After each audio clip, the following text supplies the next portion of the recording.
All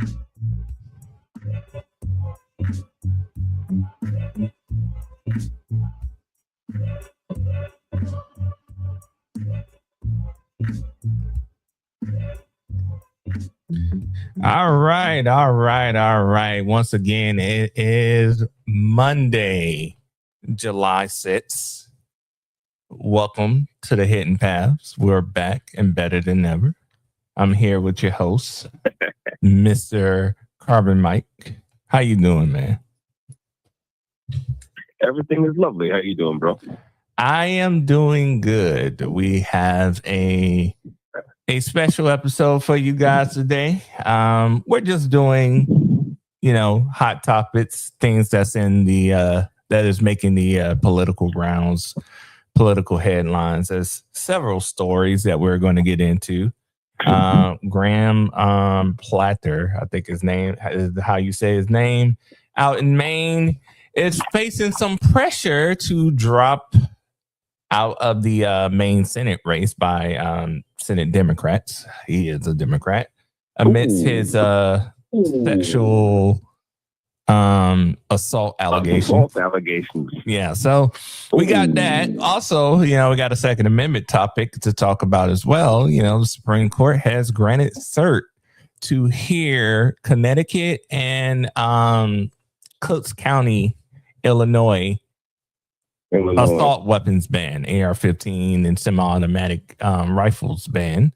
So that could have, ramifications all over the country, reversing several state bans that ban AR-15. So we're going to get into that today. And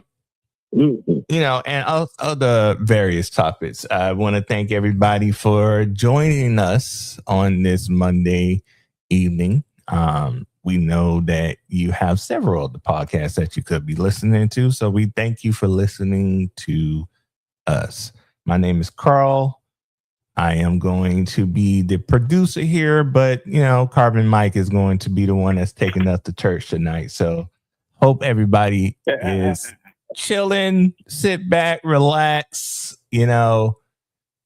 put your feet up. You had a long day of work or a long day with the kids or just a long day of being you. Anyways, so a long day or a long day of doom scrolling on social media. Oh man. I know I do that a lot. Good Lord, especially when I'm at dialysis, ain't nothing to do. I just sit there, doom scroll, read, crazy headline after headline after headline. I had read a statistic that, kind of like made me have to look it up, do some extensive research. And that statistic was, did you know there are more heat stroke deaths in Europe than there are gun deaths here in America? We're talking suicide and homicide. Like more heat stroke deaths per year or per summer season or per month or what? Per year. Per year. That's interesting. I read that statistic and I was like, this can't be true. Well, not the way the Europeans brag about, them having a low gun death rate and, America being this violent country, and then the fact that they don't have air conditioning there and those people are dying of heat stroke. So, yeah. So if you don't believe me, go ahead and look that statistic up as well. Yeah, I mean, what can you say? What can you say about the Europeans? They're very proud of. Well, they're proud of something, and that's about as far as they're definitely proud of something. And God bless them. You know what I'm saying? God bless them. Well, they've allowed themselves to be taken over by lefties and who are definitely on the path to running that whole place into the ground. And it's kind of sad to watch. What can I say? Well, it's just all this global warming that America is causing. They're blaming us for their heat wave. Yeah. They're Although, something. What's up? Yeah, I sorry to interrupt you. That I want to just rant about that a little bit first because actually, I remember. Okay, there was a very well, I guess famous in nerd circles scientist, very accomplished scientist named Freeman Dyson. He died not that long ago. He worked on the Manhattan Project. He knew a lot of the greats. And in later years, he wrote, books and essays and what have you. He was very much an optimist in terms of the future of humanity. Now, he wrote an article for an online publication, a website called Edge. I think it's edge.org or something like that. Anyway, what he pointed out a few things that I thought were very interesting. And again, Freeman Dyson, everyone who knows about Freeman Dyson knows that he doesn't really come at things from a politically charged standpoint. He comes at things from, an intellectual standpoint, what have you. What he said was, look, let's, first of all, we'll call into question these computer models in a second. But computer models aside, the models that tell us that we're all going to die in 10 years because the planet's burning up. All that aside, it does not matter what the United States does. It does not matter what the UK does. It matters what China does and what India does. And of course, when you look at the actual, just the raw output of carbon dioxide, like if you assume carbon dioxide is a threat to the future humanity, right? You assume that. And then you look at the, year over year output of carbon dioxide, from China and from India, right? Those amounts dwarf the amount of carbon dioxide that we in the United States are emitting. So the question, a sensible person would ask is, wait a second, the U.S. has really, over the last 20, 30 years, has really decarbonized its fuel supply in a very big way, its energy supply, I should say, in a very big way. Why don't you go and talk to China? And what they say is, what the environmentalists say is, well, the U.S. is a very big historical emitter of carbon dioxide. Like, in the past, when we had our Industrial Revolution, that was a time we emitted lots of carbon. So now, basically, even though we're not emitting a lot of carbon compared to China and India, we should somehow, take an axe to our economy, right? In order to I guess, decrease our carbon dioxide emissions levels even further. And it's like, okay, so now what you're talking about it's not a matter of atmospheric chemistry, it's penance, right? It's an act of repentance, right? Because the U.S. emitted all this carbon dioxide years ago, now we have to make up for it by emitting less. And of course, all these environmentalists, they don't really dare go over to China and do or say anything, because the kind of shit these guys get away with, right, in places like the U.S., in places like the UK, Germany, Extinction Rebellion, they're going and vandalizing public buildings, they're stopping traffic, they're doing all this stuff. That shit would not play in China, like at all, like not for a second.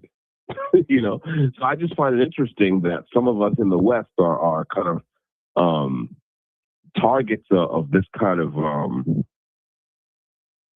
this kind of a half-assed kind of, it's not quite a terror campaign. I wouldn't give it that much credit, but like a pressure campaign from these historical environmentalists who refuse to go to the places in the world where they are literally building coal plants and other kinds of fossil fuel powered plants as fast as they can. And I just think that's fascinating. So. Yeah, I think it's funny that Europe is blaming us. Did you know that they coined us being a country that loves AC? Because there's a whole debate going on in the UK right now about AC culture. That's what they call us. We AC culture. We have embraced AC culture. So they don't want AC in their country, the ones who don't want it, because there's like a debate going on. They don't want AC being in their country because it may cause, their environment to suffer, their infrastructure to suffer and stuff like that. So they saying that, all the Americans who are laughing at them, going through this heat wave, mind you, their heat wave is 86 degrees. That's the heat wave they're going through in the UK right now. I was going to talk about that. We should talk about that. Yeah. Are these? Is it just me? Is it just me, or is this is there a little bit more hysteria this year than there has been in years? Like you look at this as dangerously high temperatures, in parts of Europe, and you're like, wait a minute, 90 degrees, 80 something degrees. What? That's just summer. That's like it's not just hot weather. Yeah. You know what I'm saying? It's like what? 86 degrees. Now, mind you, here in Florida, it was 98 degrees. It felt like the heat index was about 102. So it felt like 102 outside. And that's typical summer weather for us. Like it's been that way here in Florida for like the last 3 or 4 years. Summer weather. And, I'm sitting in a office right now. In my office, it's about 73 degrees in here. Feeling nice because of the AC culture that I'm living in. But yeah, they say that Americans are spoiled because we have AC, and that is AC culture, and we're destroying our environment. And that if you can't live without AC, you're weak. This is what a viral TikTok that I saw where this woman was on some type of like podcast panel, and she was like, she seemed like she was from India. She had an Indian accent. And she was like, yeah, the UK should not embrace this AC culture, and the Americans are spoiled, and we don't need to be like the Americans. Mind you, 1,000 people in France alone have died or been injured or hospitalized rather from heat stroke. Right, from heat stroke. So, yeah. Well, I mean, look, it's the funny thing, right, is like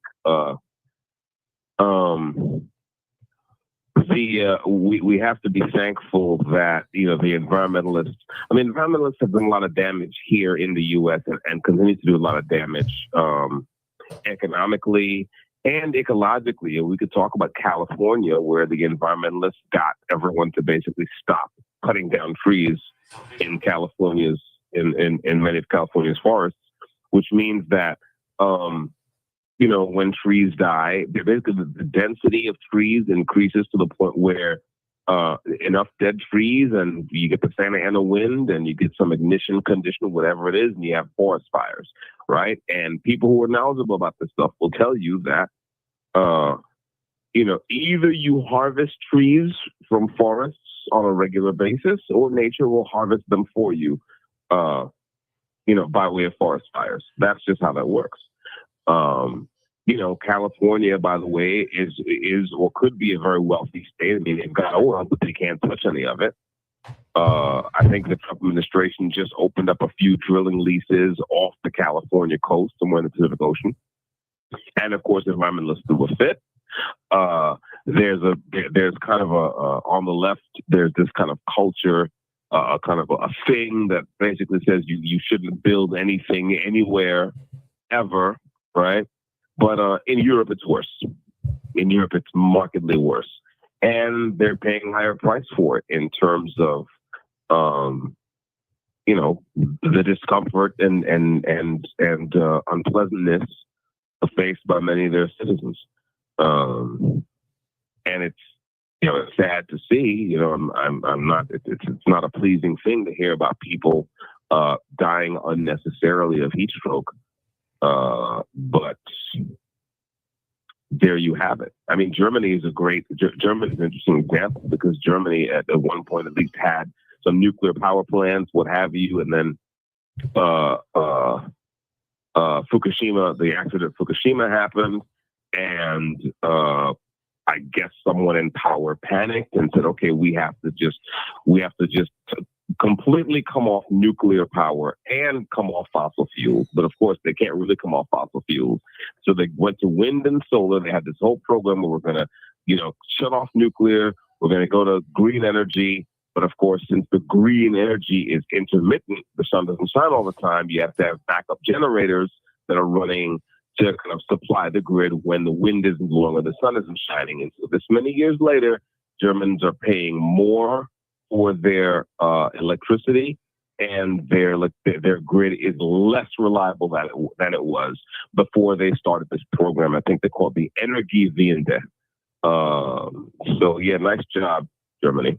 So I mean, I wanted to play you a clip and get your reaction to this debate. Now, this comes from a report from France. France is arguing over something many people wouldn't think twice about: air conditioning. AC isn't a given across much of Europe, which is currently sweltering through a heat wave. Here in France, many schools, hospitals, and homes don't have it, and that's become the focus of a fierce debate. Is it essential protection against extreme heat, or an indulgence the planet cannot afford? I think I don't need it because I'm young and I can survive this kind of event. It's not a big deal. It's not a solution. It's going to help the people feel good, but it's not going to help the environment. I don't think it's a good thing for planets. With France battling record temperatures and parts of the country grinding to a halt, now the debate on how to stay cool is heating up too, turning air conditioning into a political issue ahead of next year's presidential election. Far-right leader Marine Le Pen has promised a massive nationwide air conditioning plan if elected. She argues the French shouldn't have to suffer through increasingly intense heat waves. L'absurdité, c'est de faire mourir les gens de chaleur. Que si je suis élue présidente de la République, je mettrai en place un plan massif de climatisation. But her rival on the far left, Jean-Luc Mélenchon, says installing AC everywhere would only make the problem worse by increasing energy consumption and emissions. Surtout pas faire ça. Pratiquer partout, ça veut dire augmenter les dégâts. But as temperatures climb, more French people are looking for relief, with some even sleeping outside. Fans and portable cooling units are flying off the shelves, with long lines forming outside Paris stores. And despite the debate, air conditioning has become more common, with the share of homes equipped with AC nearly doubling between 2016 and 2020, according to the country's Ecological Transition Agency. France is arguing. So that was a clip from CNN about French citizens debating whether or not AC should be a part of their country. Now, what they didn't tell you is what we told you during the podcast. It's like over 1,000 people have died between this year and last year of heat stroke. Just from heat stroke. So, their hospitals, their calming buildings like banks and stuff like that don't have AC. Many homes don't have AC. And one thing that struck me in the report is that there was a lot of young people giving their opinion. Here in Florida, while the heat we have a lot of retirees and a lot of people who utilize AC to stay cool because of how hot it gets here. A lot of older people in France probably are not dealing too well with the conditions, the heat conditions out there in France. But the young people are like, hey, I'm good. I'm healthy. I don't need it. Why do we need it? So what's your opinion on that? Wow. Well, I mean, look, what can I say? I don't even know where to start, right? I mean, the idea that you should, you should not take advantage now of something that can bring comfort to people, right? Because it's quote unquote bad for the planet, right? I mean, this just goes to show how deep the kind of the conditioning is from the environmental movement, which I should remind our listeners, the environmental movement is really a movement based on this kind of weird, creepy hatred of people. Okay? I mean, like, these are the people who will come out their mouth and say there are too many people alive. Yep. Right? I mean, that's when you hear someone say, there are too many people and very many of them should just die, right? Either you're looking at a movie or a documentary or, some footage from a European war that started in 1939, 1940, or you're listening to environmentalists. And so I just think it's interesting that a supposedly modern European nation has allowed itself to get to kind of has allowed common sense to be hijacked, right, by these people, by these environmentalists. I remember when I was outside. I remember I was, I have quite a few people in the UK, friends and supporters. And I remember at one point I was following this one environmental movement, a bunch of crazies called Extinction Rebellion, right? And Extinction Rebellion was, again, a bunch of young people on the left who were very into performance theater, street theater. They're very into kind of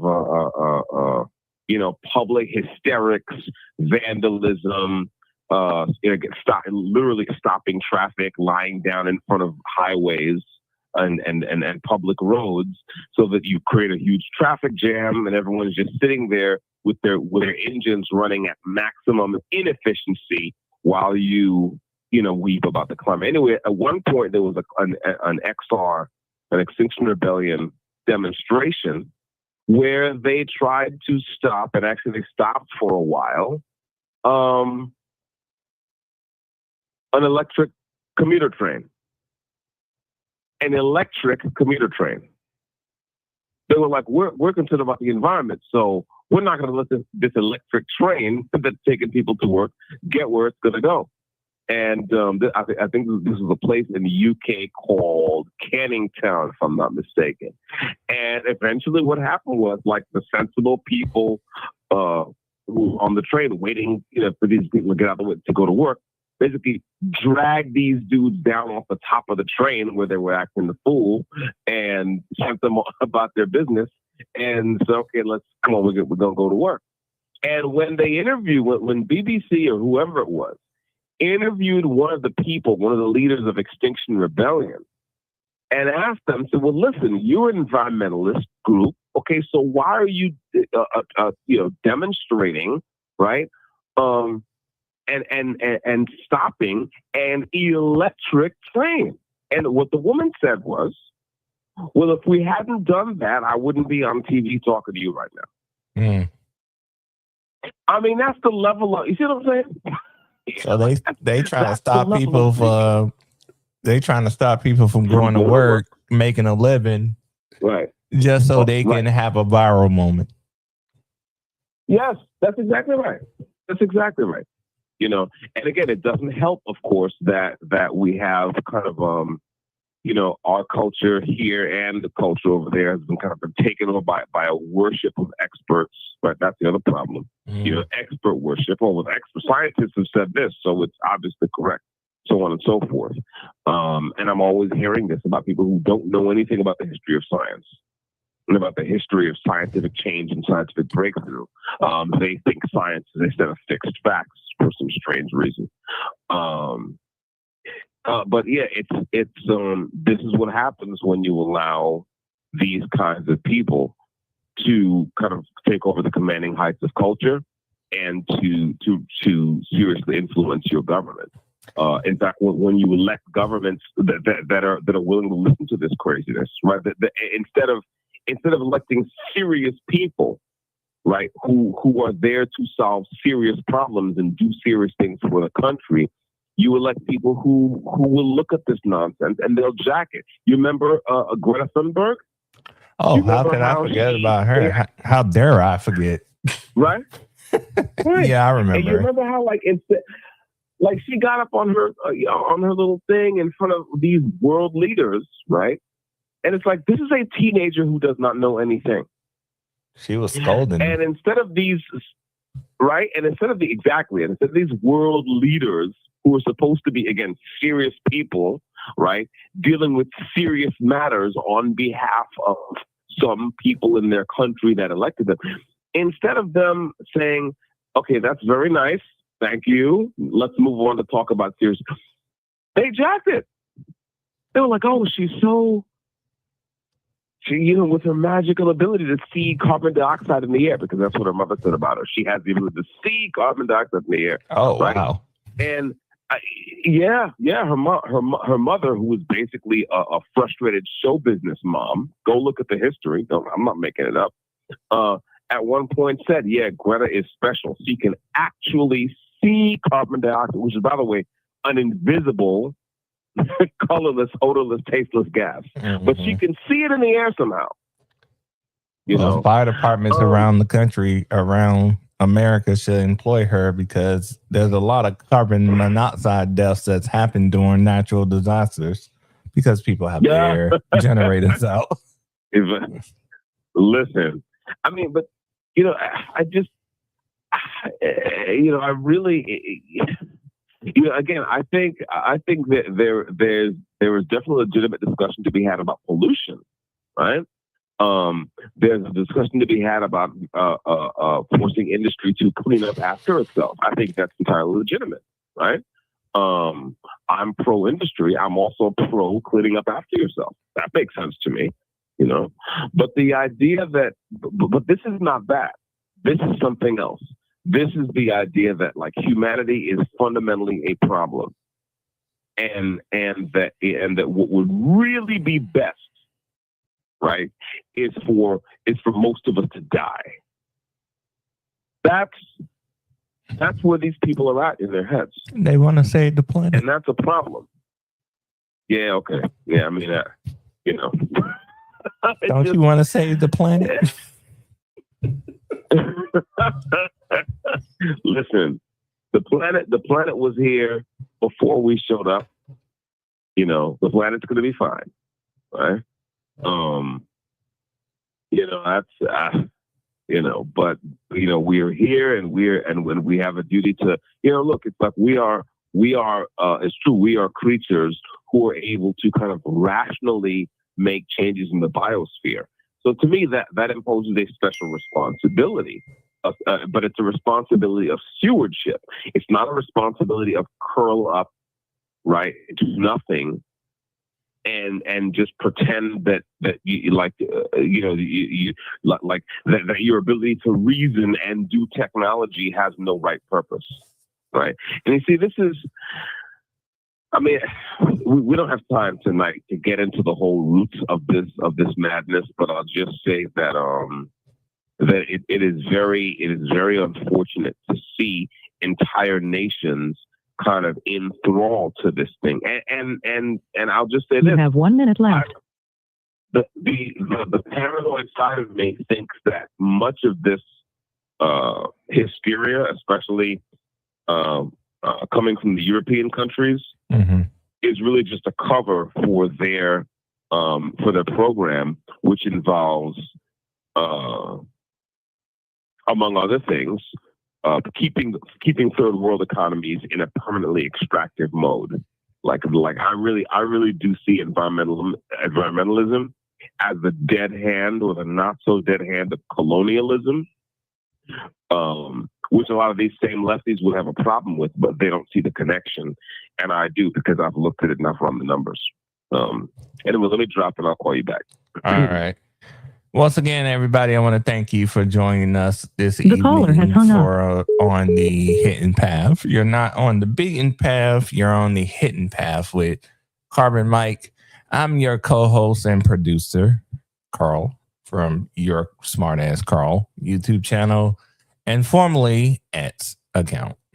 I just want to thank everybody for hanging out with us. We really appreciate it. I would appreciate if you would retweet or share the stream We're trying to get our numbers up. We're trying to get more listeners. We're trying to get the right people to hear about Dester's case. Most of you know Dester's case by now. If you don't, it is going to be the pinned tweet.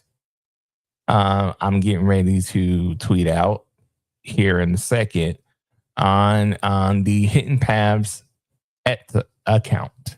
You know, most of you know that Dester is a political prisoner. For those who don't know, I advise you to search the name Dester Taylor on Google or in YouTube, and you will find many articles and many YouTube videos done about Dester.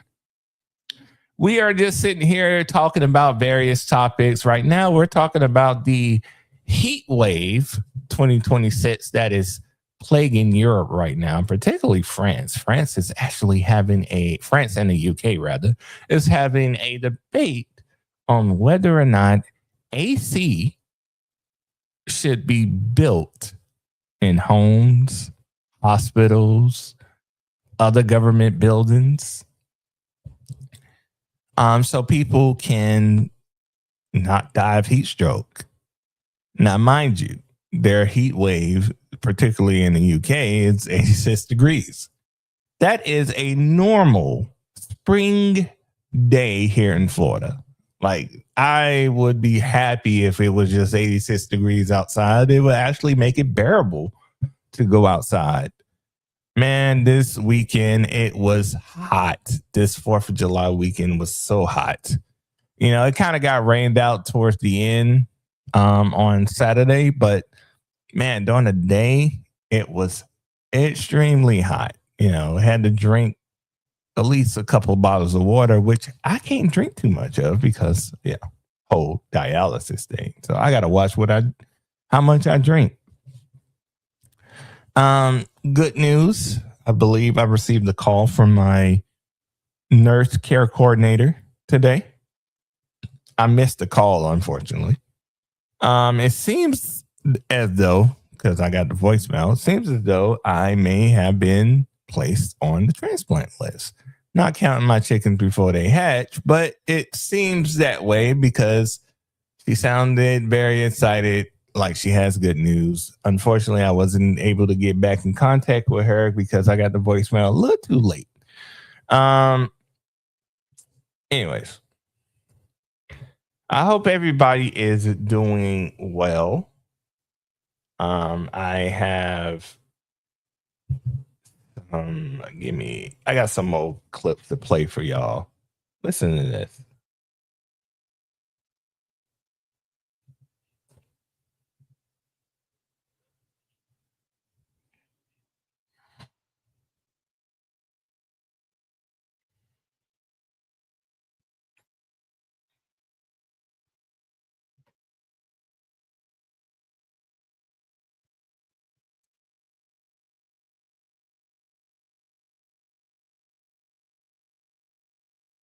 %.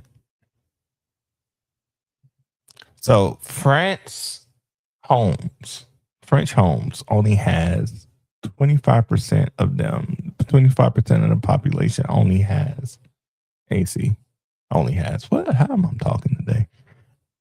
25% of the French population has AC. This is a free call from Dester is calling back, everybody. You guys didn't even hear that because I messed up and not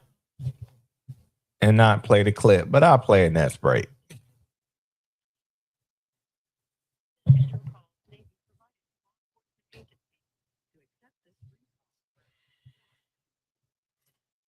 So we got Dester's calling back in right now. Carver Mike.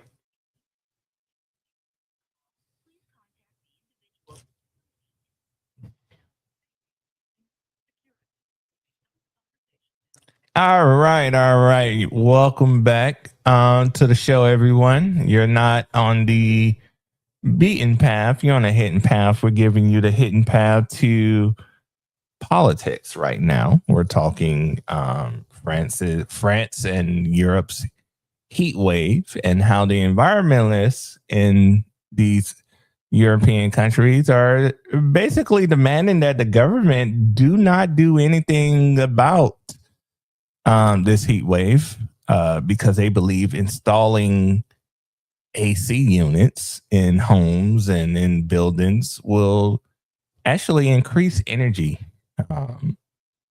consumption. So they're more willing. They're more. Yeah. What's up?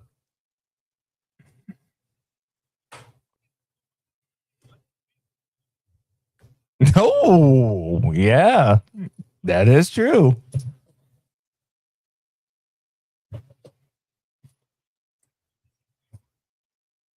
Sarah, you're asking for common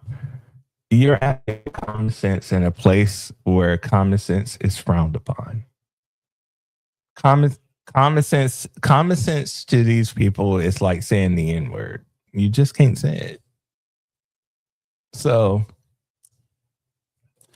we can't have that bigotry of common sense. So yeah, let's install charging stations all over the country. That's not going to increase energy consumption. But God forbid AC be installed all over the country to prevent the elderly from dying of heat stroke, children of dying of heat stroke, who are the two most vulnerable people. The elderly and the youngest among us is the most vulnerable people when it comes to heat stroke. But we got to protect the planet.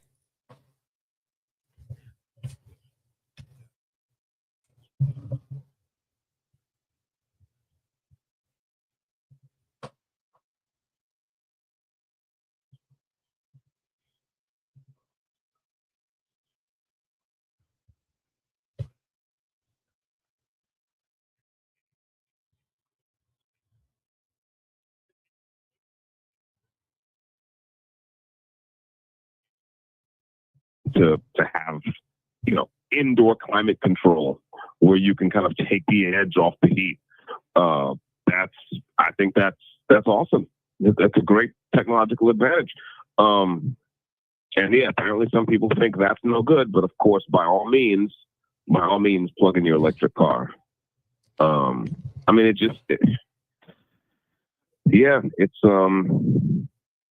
There is a guy named, I forget what his profession is exactly, whether he is a psychologist or an anthropologist or what have you. I apologize, but his name is Matthias Desmet, and he wrote a book called now I can't remember the name of the book, but it's basically about a phenomenon he calls mass formation psychology or mass formation psychosis. And essentially, what he's talking about in this book, I've seen a few interviews with him. He's a fascinating chap. And what he's talking about in the book is he's trying to figure out like the conditions under which an entire society can lose its goddamn mind. Do you know what I'm saying? Like otherwise sensible people can just begin wilding out on the most ridiculous bullshit ever. And he calls this kind of thing a mass formation. People have thought about this for a long time, often in connection with things like wartime atrocities, civilian complicity in wartime atrocities, right? The tendency of kind of ordinary people to kind of go along with the most horrific things that are happening right in front of them. It's not that they don't know, they just have convinced themselves that it's okay. There's a book by a gentleman whose last name is Browning, I believe, and it is called Ordinary Men. And it's about this particular, I guess, a detachment of police officers in some kind of special police unit in, was it occupied Poland back in World War II? Mm-hmm. And, it's about these ordinary men, who signed up for this police unit. And, one day they're going about their business and they're good family men and the people of the community. And the next minute they're executing people without trials. And, do you know what I'm saying? Like shooting pregnant women in the back of the head. Like just ordinary men. So this, I just find that, I just find that endlessly fascinating, and not in an academic way. Like, it really matters. Like, how is it that you can get, ordinary people to say and believe and do the most horrific things? And I remember for a while now, right? It's been fashionable. Well, there's a saying somewhere. I forget who said this saying first. He said for to get sometimes, good people do bad things, bad people do good things. But to get good people to do really bad things, you need religion. That was like I forget who it was, but it was some atheist taking a shot at religion. They're basically saying, like, when people who are otherwise sensible turn around and start to do all this crazy murderous nonsense, it's, religion is the cause. And we've seen finally, right? We've seen finally that is a lie. Like, in other words, yes, people will do bad things in the name of organized religion as we understand it, but you certainly don't need organized religion as we understand it to do that. I mean, we saw in the great viral freakout how people started to wild out and how people came out their mouth with all kinds of crazy murderous nonsense. We saw it. We see it with the environmental movement from time to time when they say the quiet part out loud. Yeah, we want most of you to die. It's mad lefties running around these days. Mad atheist lefties running around these days. People call themselves progressives, and give them half a chance and a hot mic, and they'll speak right up about the numerous benefits of mass murder. And that's crazy. It is. It really is.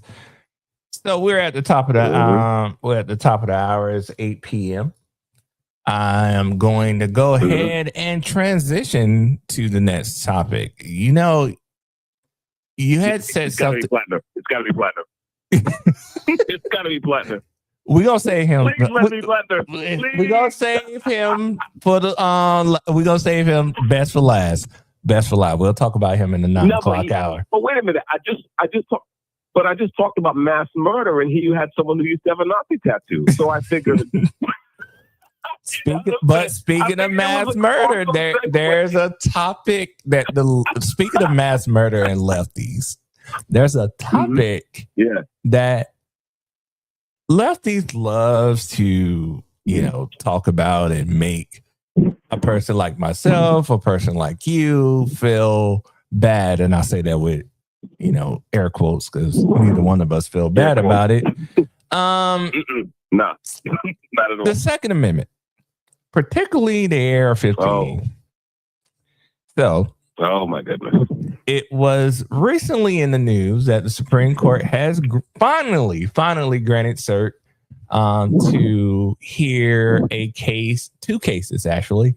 A case out of Cook County in Illinois on their assault weapons ban, and out of the state of Connecticut on their assault weapons ban. So these are two assault weapons bans in two different places that the Supreme Court has chosen to finally hear. They're going to hear oral arguments in October with a decision to be expected in June of 2027. So I'm going to go ahead and play a clip and then get your reaction to it and ask you a couple of questions. This clip is from CBS Chicago. All right. They could have stopped him. The rifle being fired is a Bushmaster 223, like the one the gunman used to kill innocent children. It's similar to the assault weapon killers used in the shopping mall in Oregon and the movie theater in Colorado. It was among the assault weapons banned in 1994, but the law expired in 2004. Anti-gun advocates want to renew the ban. Would you support any kind of gun controls now after this? No. None. Lynn Hotstetler keeps a gun in her home for protection. I don't think you can legislate or protect against people who are bent on doing something like that? I think we need some stronger anti-gun laws. Chris Caldas is a newcomer to the range and among the few willing to support tougher gun law. I don't think you should be able to get that kind of a gun that easily. A military-grade weapon on the streets of Chicago is simply unacceptable. And this kind of shocks the consciousness. This week, we were allowed into the heavily guarded police gun vault, which holds 80,000 weapons, most of them seized from street gangs. Here, we saw evidence of a deadly evolution of the arms war among gangbangers, old six-shooters and automatic pistols, giving way to rack upon rack of lethal assault rifles. These are the same type of cartridges used last night. 16 rounds from a 7.65 rifle. 16 bullets means a high-capacity magazine. So I'm going to stop it right there. There was a couple of clips from CBS News Chicago talking about the assault weapons ban and getting people's reaction. I got more clips from Mark Smith from Four Boxes Diner that I'm going to play as well a little later in the conversation. So, Carbon, you've been affected by gun control, to say the least. Yes, I have. You know, leftists believe you are a very, very dangerous man, sir. That's why you're currently, unfortunately, incarcerated. They are losing their minds over this. I mean, J.B. Pritzker, the governor of Illinois, has come out and said that he's ready to fight to keep these dangerous weapons off the street. Keep in mind, Chicago had a series of shootings over the 4th of July weekend, but we're not going to really talk about that. Right. Why are leftists believing that, you know, you owning a semi-automatic rifle it somehow makes you even more dangerous? Why do they believe something like that? Well, wait a minute. Let's pull back and let's define our terms. The fact is, yes, as a matter of fact, yes, on a person holding a weapon of some kind, of any kind, is at least in theory, more dangerous than a person who is armed. That's the way it's supposed to be. That's what weapons are for, right? The question is, see, we have to be very careful not to feed any ground to these people, right? The point of the point of arming yourself is to make yourself more dangerous, and therefore to increase the risk and the cost to someone who would do you harm. Okay, because the purpose of the law, the purpose of the criminal law, is to protect the decent from the wicked. But the problem is the representatives, the professional representatives of the law can't be everywhere, right? So the first thing is, it's absolutely necessary for people to defend themselves. And yes, part of defending yourself is making yourself more dangerous. So yes, I wouldn't argue that a person holding a weapon is more dangerous than a person who's not holding a weapon. No, I agree. The question is, right, exactly. Now, the real question is, why do our brethren on the left seem to think that only criminals have the right to make themselves more dangerous? My thing is, like, right? Why do they think? I was just going to say, my question is this, like, we both agree that anyone who is holding a weapon, whether you're a criminal, law enforcement, regular citizen, doesn't matter, is more dangerous than a person who doesn't have a weapon. You know, right. A weapon is a great equalizer, like a firearm is a great equalizer. Yeah. My question is, why do they believe that someone like yourself or me, you know, citizens who doesn't have a problem with the law, doesn't have a problem with the law. Let me rephrase that. Has never been in trouble with the law as far as violence or anything like that. Why do they think we're incapable of being rational with these weapons? That's a much better question. Here's the thing. At some level, I think that most of these people don't really believe that. In other words, most of these people do not really believe that that if you arm yourself somehow, you place yourself in close proximity to a weapon that you in fact own, that you somehow become a raving lunatic. You somehow become magically irrational. That you somehow decide, this now that I have this firearm, I've been a law-abiding citizen for 30 some odd years of my life, but now that I have a firearm, I think I want to go rob a couple of banks. Yeah. And maybe just shoot up the park while I'm at it. It's like they don't really believe this, most of them. Right. But it is the thing they have to tell themselves in order for the rest of their cockamamie theory to work. You see what I'm saying? In the same way that, speaking of Democrats, right?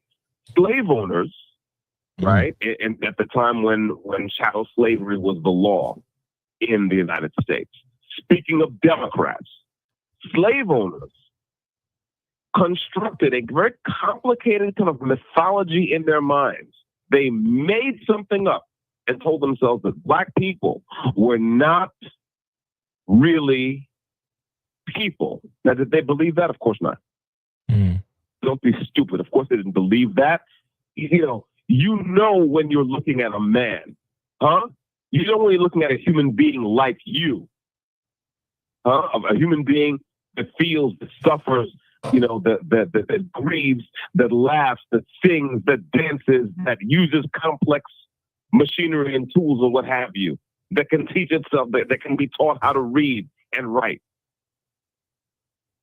You know when you're looking at a man. But it is what you have to tell yourself, right? In order to make it okay for you to make that man a second-class citizen, in fact, not a citizen at all, to make that man a chattel, a thing that is simply owned, a piece of property. You have to tell yourself, this is not really the person. I mean, it's not a real, full-fledged person like the rest of us, Democrats. So, we have to take care of them because, they're not really, they're like children. That is the thing, right? Okay, so fast forward to today. And again, we have Democrats, right? Embracing the one form of white supremacy, the one form of systemic racism that they love. They can't get enough of. Gun control. Right?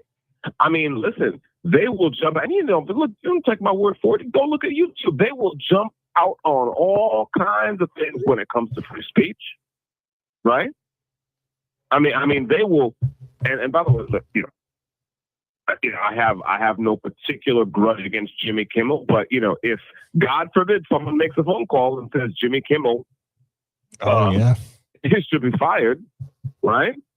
And I don't agree with the president saying, that's a stupid fight to get into. Leave him alone, right? But God forbid someone calls ABC and says, or goes on Truth Social and says, I can't stand Jimmy Kimmel. Someone should fire him. And lefties will lose their mind talking about the speech police and so on. And listen, I think that it's certainly legitimate to be concerned. Why is the chief executive, right, seeming to try to want to shut someone's speech down? Okay, fine. But at the end of the day, right, a SWAT team ain't come to Jimmy Kimmel's house. Huh? Nope. Where is Jimmy Kimmel right? Wait. Where's Jimmy Kimmel right now? Probably somewhere in LA. I know where he is. I know relaxing. And I know what he's doing. I know exactly what he's breathing free air right now. That's what he's doing. He's probably at a restaurant he's hungry, right now. If he's thirsty, he's eating exactly what he wants, and he's drinking what he wants. Yeah. You see what I'm saying? And tonight, Jimmy Kimmel is going to sleep in his own bed, or maybe someone else's bed, but he'll be able to get up and come and go as he pleases, right? Wasn't it the Democrats that coined the phrase that words are violence? Yes. I remember when they started to say that. I'm getting some grad student, right? Said, hey, this is where we have to go. This is where we have to go next with this. Like, in order to control speech, we can't just say words are bad and this and that. We have to somehow say that it's violence. And then if we say that long enough and loud enough, people will jack that, and then we can start to really clamp down on free speech. Because of course they don't really believe in free speech. They believe in free speech that agrees with them. But that aside, Democrats, liberals, progressives will lose their mind if they think that someone is infringing on the civil rights they care about, but they don't care about all of them. Why do you think they don't consider the right to keep and bear arms a civil right or a civil liberty? Well, I think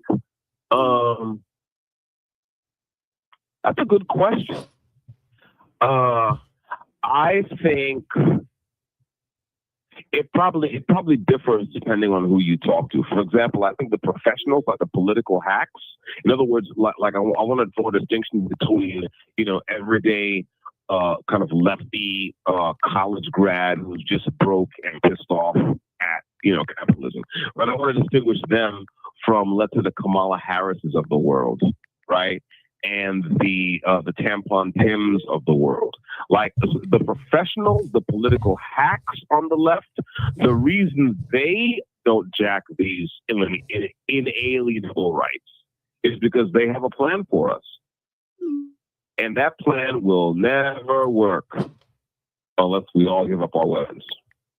You understand what I'm saying? Like their plan for us is so bad. Their plan for us and our families and our property and our ability to actually walk the earth as men is so bad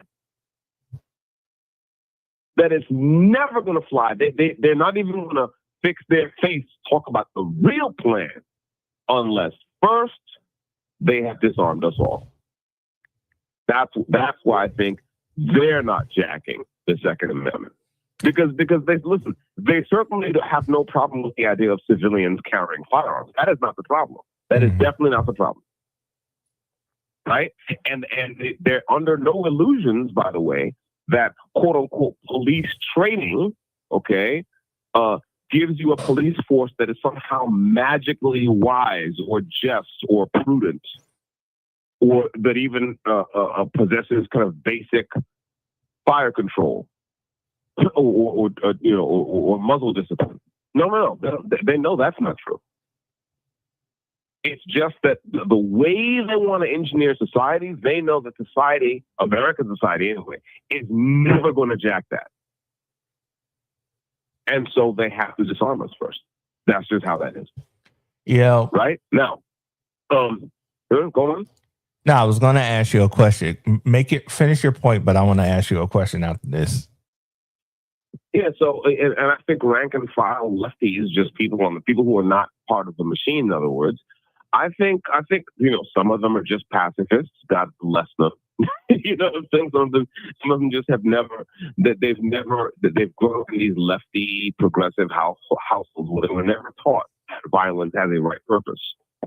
If you don't have an orthodoxy, if you don't have a religion, if you never bothered to develop a system of how to think about things, right? Then the easiest thing in the world to do is to look at the so-called leaders, right, the ones that you like, and then say, well, that person doesn't like guns, so neither do I. Well, guns are bad because people die from gun violence, and therefore, it's a bad thing, right? It's like it's the kind of thing you get when you haven't thought too deeply about, well, just about anything. Right. Okay. So going with your question. So we both know that, when it comes down to the Democrats, liberals, rather, yes, modern day liberals, not the classical version. They like to argue that they are the champions of, civil liberties, civil rights, especially when it comes to minorities, like black and brown people. why is it that states like California and Hawaii are using black hole racial bands of minorities back in those times, back in like, during Reconstruction and post Civil War and even during Jim Crow, that to get around the Bruin test? They're arguing that we have a history, a tradition of banning firearms, classes of firearms, or who can carry and things like that. Just look at the fact that we had Jim Crow laws. Now, one of the justices, I forgot which one. I think it was Alito. Alito had actually shut that down. He shut it down, saying like, "Hey, we're not going to use that anymore." Well, listen, Ketanji Brown Jackson. I heard the clip. It was on. I think 4 Boxes Diner. When my mom played a 4 Boxes Diner clip for me. Yeah, Ketanji Brown Jackson. I actually got on her hind legs and said, "Well, why can't we use the black codes?" And I'm like, "Well, of course that's what you think." But they wouldn't use this type of argument talking about the left, these states, these justices. They wouldn't use this type of argument if it was free speech, if it was the First Amendment, if it was the Fourth Amendment, if it was the Fifth Amendment or the Sixth Amendment. But no. It's only this. It's only this. Why is the Second Amendment under? Yeah, it's okay to use racism when it comes to the Second Amendment from a legal standpoint. But here's the thing.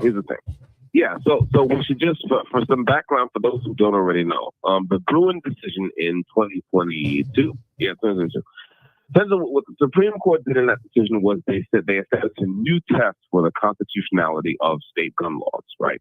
States get to make their own gun laws, right? As long as they don't violate the Constitution.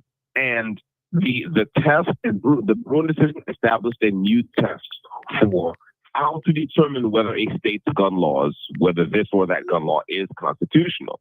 In the past, right, it was the test was very easy, right, because it was an interest balancing test. So a state like New York could say, well, yeah, we're just going to ban all guns, but we have a crime problem, so that's why we have to, like they could deal with that. And the jurisprudence of the time went along with that. So, we have to balance the interests of the various states against the sanctity of the Constitution. Okay, Bruin threw it out the window. No more Chevron deference, no more interest balancing. What Bruin said is that the test of a gun law's constitutionality is this: it must conform first to the plain text of the Second Amendment, and then second to the history and tradition of the United States since the founding. That's the test. So, as you said, Democrats, right, anti-racist Democrats who just love you, Carl, and who love me, and love them some black folks, right? Anti-racist Democrats got right up on their hind legs when a court case came up and they said, well, we have actually, yes, this law does conform to the history and tradition of the United States. Look at these racist laws that we had in the South. We had black codes. We had laws that basically criminalized things for black people that were perfectly legal for white people. So white folks could carry guns, black folks couldn't. In the Democrat-run Jim Crow South. Test passed. That's what they said. That's what they're arguing. That's what they argue. Look, I just heard Nate, so I'm gonna drop and catch you on the rebound. All right. We'll see you on the other side of the break.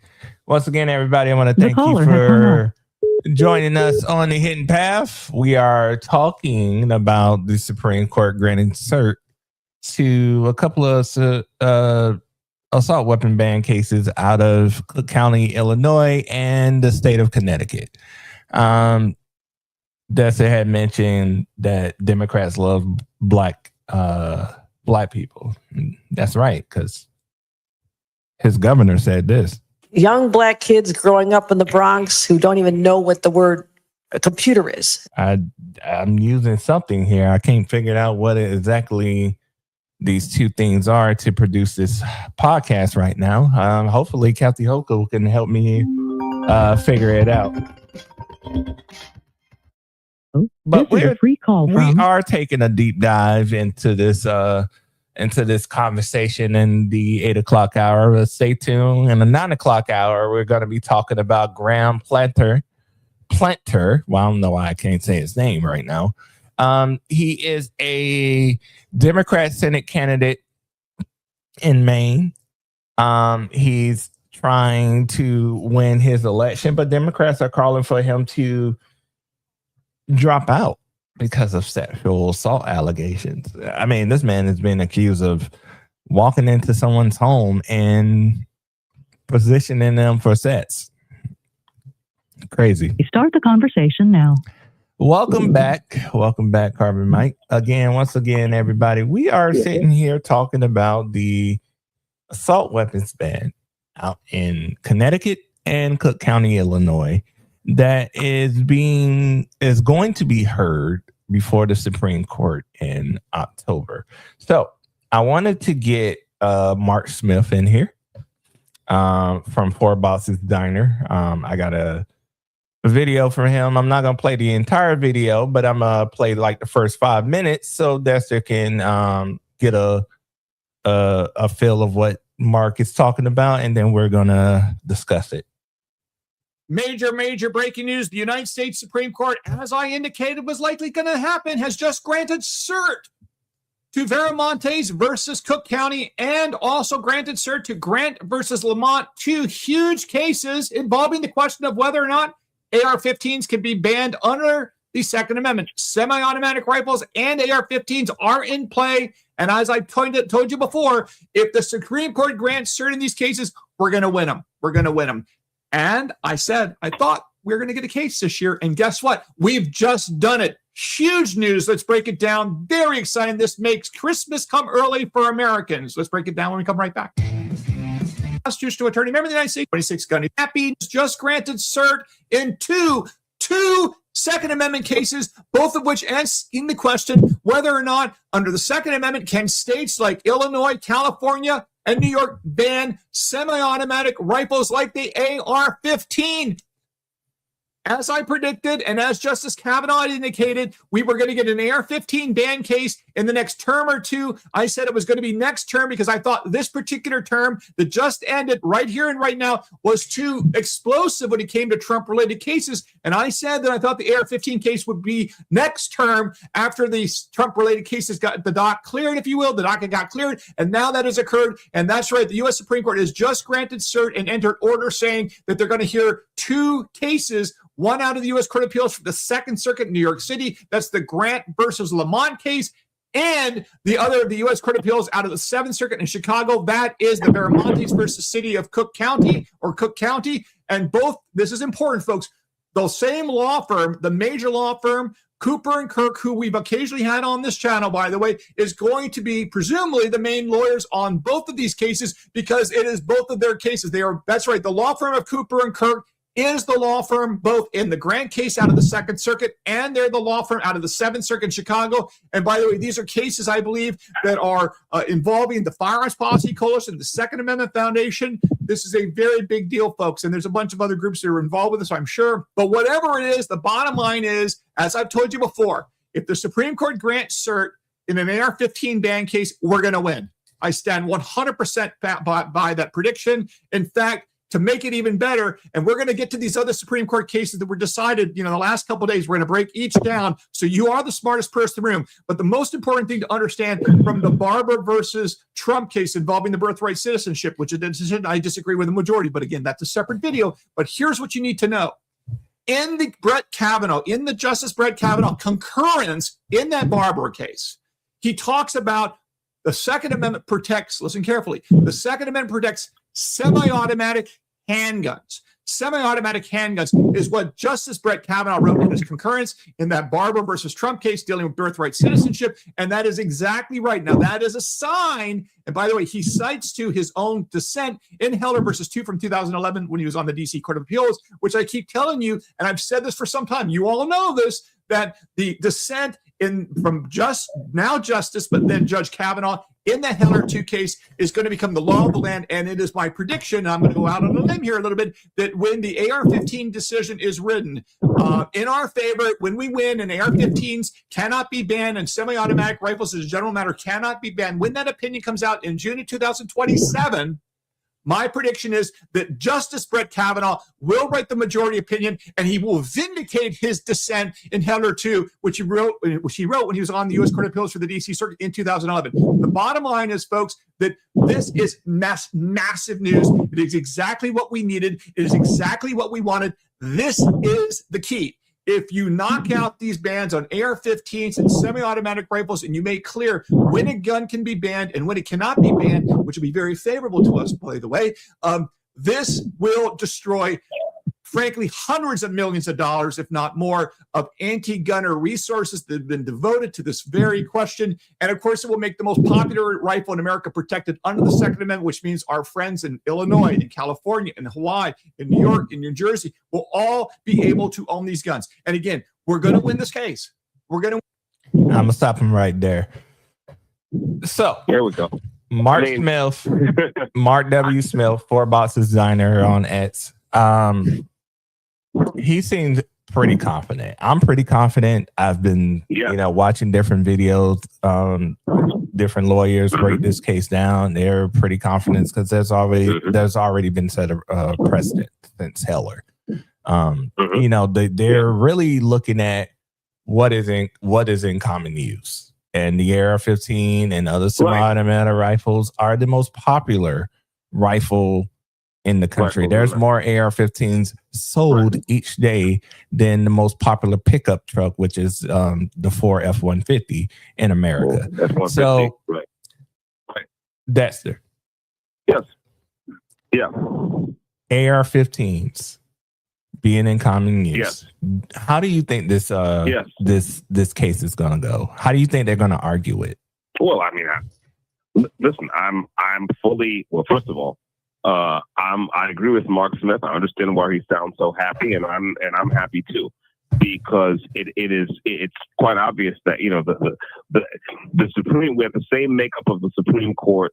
The Supreme Court that handed down the Bruen decision, okay, is pretty obviously going to say that that the law says what it says, which is that while the government, either the municipal or the state or the federal government, can certainly is within its rights to ban dangerous and unusual weapons, right?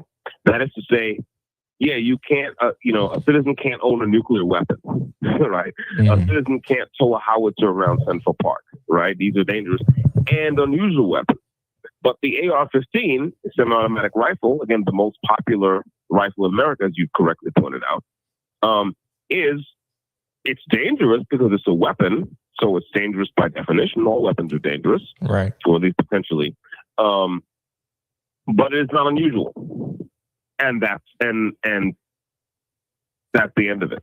So that's the key distinction. It has to be dangerous and unusual. It can't be dangerous or unusual. Exactly.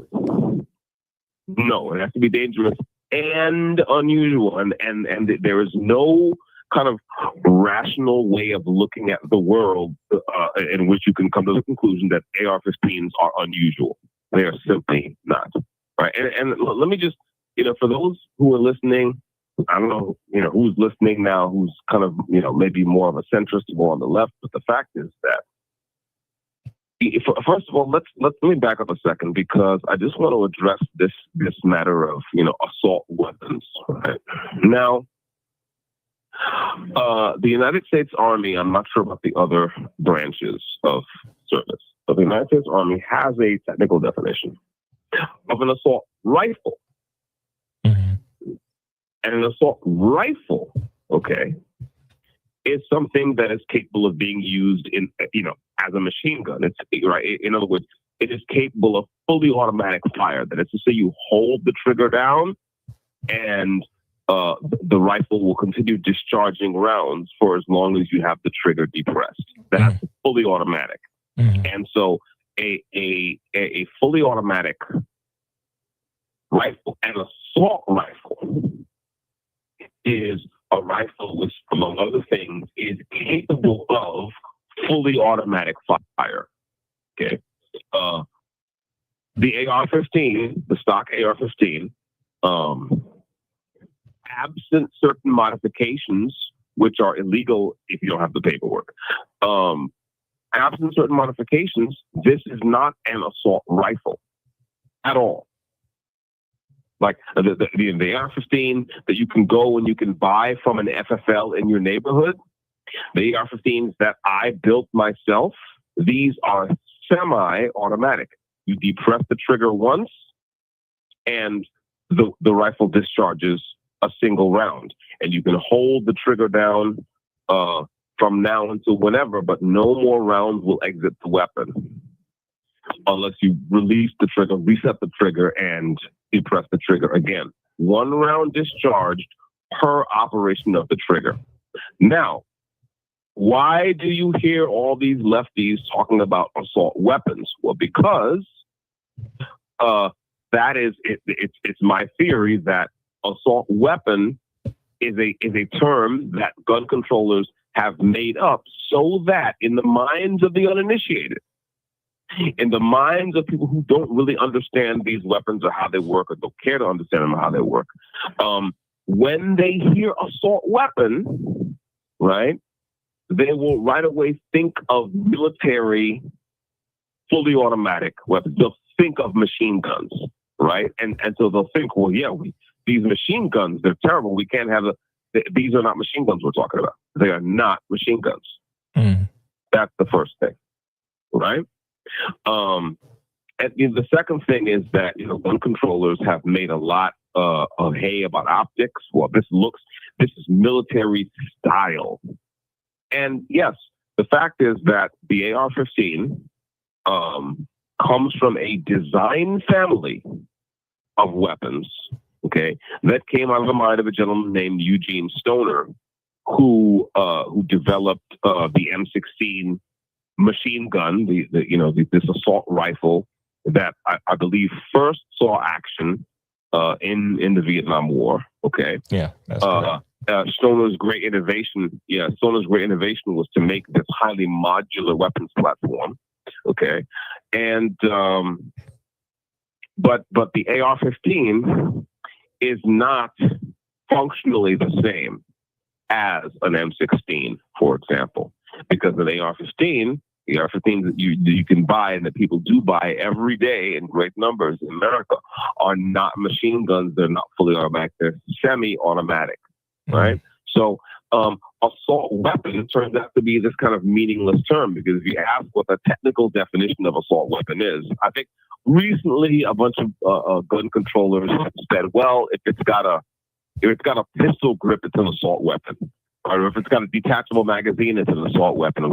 They've come up with this definition because people like me have been pointing out for years that, wait, you can't tell me what this thing is. You're just saying this term and you're saying, ooh, this weapon is scary because it's black, because it's got an optic, because it's got a thing, because it's got a barrel shroud, because it's got, it looks bad, or it looks like the kind of thing that they use in the army. And therefore we have to get rid of it. And so recently, states like New York said, well, we're just going to ban anything that's got a pistol grip and a detachable magazine, which is, again, beyond ridiculous. Does a pistol grip somehow make this weapon uniquely dangerous? Of course it doesn't. Every pistol has a pistol grip, so that ain't it. Is the ability to load a magazine with some number of rounds, right? Is that, and insert it into the weapon and eject it from the weapon, does that make that weapon somehow magically dangerous? Of course it does not. This is made up. So if someone who is, let's say, sitting on the fence in this issue wants to start digging into it, I think it's important. It's a good idea for them to really distinguish between what I would call marketing terms, like the gun controllers kind of marketing their ideas, and actual operational realities, right? Like, are these things that gun controllers seem to fixate on, do they make these weapons uniquely dangerous in the class of firearms? And the answer is, of course, they do not, right? That's the thing. So, long sidebar. So getting back to these cases, it's just really about time. Right? It's really about time that a case came up where we put to rest this idea that we're supposed to look at these cosmetic features and decide that these weapons are just too much for lowly citizens to possess. I think it was ridiculous when when they came up with it, and it's ridiculous now. Yeah, that's it. Yeah, so military describes a assault rifle as a rifle that fires a intermediate cartridge and can switch between semi-automatic and fully automatic or 3-round bursts. So that's what they define as a assault rifle, and what is described as an assault weapon, according to Politico, it's a weapon that is, what it says, it's primarily a legal and political term. Legislative definitions like the federal assault weapons ban generally classify weapons based on specific cosmetic or ergonomic features, pistol grips, folding stocks, or barrel shells, as Dexter just explained. So, that's the difference for those who may not know, because I actually got into an argument with somebody on Threads. Shout out to Threads. Follow me on there if you haven't been following me. Well, this guy was basically arguing with me that, because I basically said that, assault weapon is a political term. It's a made up term. It has really no bearings, no legal bearings. Operational, yes, it's on the books in certain states. They have assault weapons laws, and they describe it differently. Some don't describe it as a weapon that has a pistol grip or a barrel shell or a folding stock. They may describe it as a fit stock. They may exclude the pistol grip, may not say anything about the barrel shell. They may say something about it having a flash hider or detachable magazine. Or detachable magazine. Yeah, like California assault weapons law is different than Connecticut's assault weapons law or New York's assault weapons law. So it's described differently, and in when it comes to law, specifically when it comes to a right like this, when you're regulating a right like this, it can't be all over the place. And this is why everybody's getting confused. Well, that's right. And it's different in all these states because it is not based on operational features of the weapon, right? That make it both dangerous and unusual. It's just it's like, this looks bad, so we're gonna ban that. That's it. I mean, that's so yeah. I think it's crazy that when we're talking about the most popular rifle in the country, like we're talking about millions of people who own this rifle, this particular rifle. Yeah, now I can't and we're not just talking about the AR-15 here, because the Supreme Court is not just looking at just the AR-15. They're looking at AR-15 weapons and other semi-automatic rifles.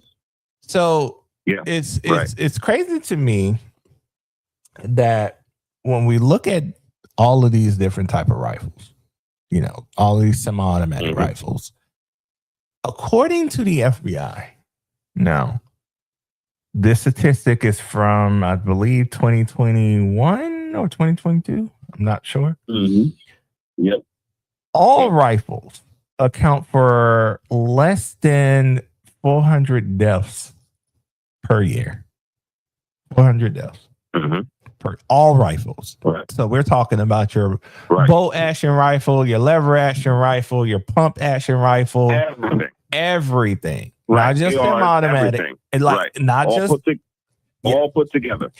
Right. But as we have said multiple times here, millions of people own the AR-15 alone. Yet, these Democrats are making such a big deal. A lot of anti-gun organizations have come out in fear because they know that the law is going to get struck down and that all 50 states are going to have to require people to be able to abide by it. Yeah, they're going to have to abide by it. But here's the thing, and I pose this question to you. Do you believe, because I personally believe this, do you believe that states are now going to, because we know it's going to get struck down, do you believe that states are now going to require special requirements before you can obtain a license to purchase these firearms? Do you think they're going to go around the law? They're obviously going to try to go around the law because that's what they always. You saw a Democrat-run state. That's what they always do. Yeah, that's what they always do. That's not a need, right? Look, when the Bruen decision came down, you don't have to guess. You have to take my word for it. Go back and look at what the people running New York State and New York City said. They basically said, we think this is a terrible decision, and we're going to do everything we can to get around it. They said it. I didn't say it. They said it, right? They didn't say, we're bound to obey the law of the land and this. They didn't say anything of that kind. They said, we're going to pass some new laws, and they brought in this whole thing about how now you have to give them your social media history and this and that, and you have to have recommendations. This is the thing. A judicial win on this matter would be a wonderful thing for the country. But at the end of the day, we have to realize that we also, that's not the whole game right there. It is also really important, right? I'm speaking as a conservative now, as an American conservative. It is really important that we fire the people who are in charge, who are running these cities and running these states, and replace them with people who, at the very least, consider themselves bound to obey the law of the land and to not throw up all these artificial barriers against law-abiding people owning these instruments. And, I just want to come back to this again. We're talking about law-abiding citizens, right? And if you think about it, it would actually be very easy for states with highly restrictive gun laws to just say, listen, none of this applies to you if you have a clean record, right? That would be hard. It wouldn't be hard for them to say, listen, yeah, we're going to come down on you like a ton of bricks if you have, if you've got active warrants and this and that, and if you use a firearm in the commission of a crime, it'd be very easy to say, look, we're only going after criminals. Okay? That is not what they have done.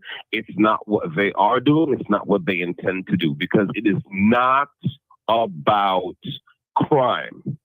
And I really wish people would get this through their heads and not take my word for it and go look at what these people do, not what they say, what they do. It is not about crime. It's about control. All right. Okay. We see that in places like New York, right? The political leadership has given up on actual policing. They've given up on actual deterrence and visibility, which is really the core of modern policing, right? It's like the police should be visible, they should be seen, and their job is to deter crime.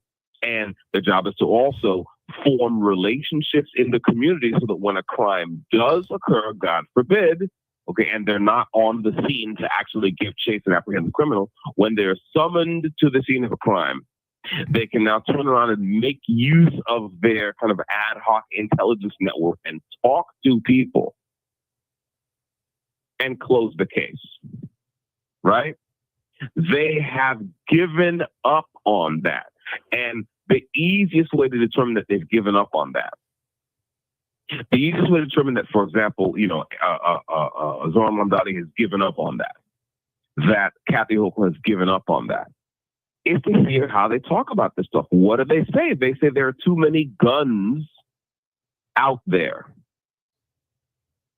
They don't say that there are too many human beings harming other human beings. We need to go and put hands on these wicked human beings who are harming decent citizens and put them somewhere. They don't say that because they don't believe that. They've given up on it, right? I mean, that's what, you know what I'm saying, bro? It's like, think about it. If I heard about a rash of break-ins, right? Let's say that there's in your neighborhood where you live, there's all of a sudden there's a rash of break-ins, people busting into houses, and what you find is that this burglary ring is using like a 5-pound sledgehammer and a cold chisel to kind of punch out the lock cylinder and get into people's houses, right? Well, if I'm a political leader who's responsible for that district where you live, what I'm going to say is, we've had a rash of crimes, and we got to find these people, right? I mean, that's a normal thing to say. I mean, am I bugging? Am I smoking crack? You tell me. You say, listen, we got people out there who are breaking, and I'm going to send a message to you. If you're out there and you're breaking into people's houses, we're going to find you and we're going to put you away. Right? Okay. Is that what the Kathy Hochuls of the world say? No. What do they say? Speaking of which, what they say is there are too many sledgehammers and cold chisels out there. There are too many tools out there. You see what I'm saying? I see what you're saying. It's crazy. It's funny that you brought up Kathy Hochul and Zohran Mamdani in New York. So right now, as we speak, preparations are ongoing in New York City for the wedding of Travis Kelce and one Taylor Swift.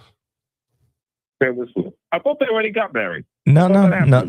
They're getting married in New York City in Madison Square Garden, and there's police. No. I think did they get married over the weekend? Yeah, that's police.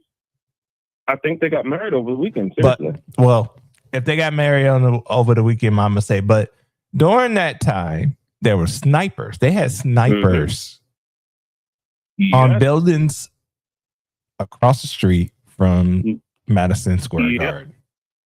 These are celebrities who have promoted. Taylor Swift, I know for a fact, has promoted gun control. And most of her friends, if not all of her friends, have done the same.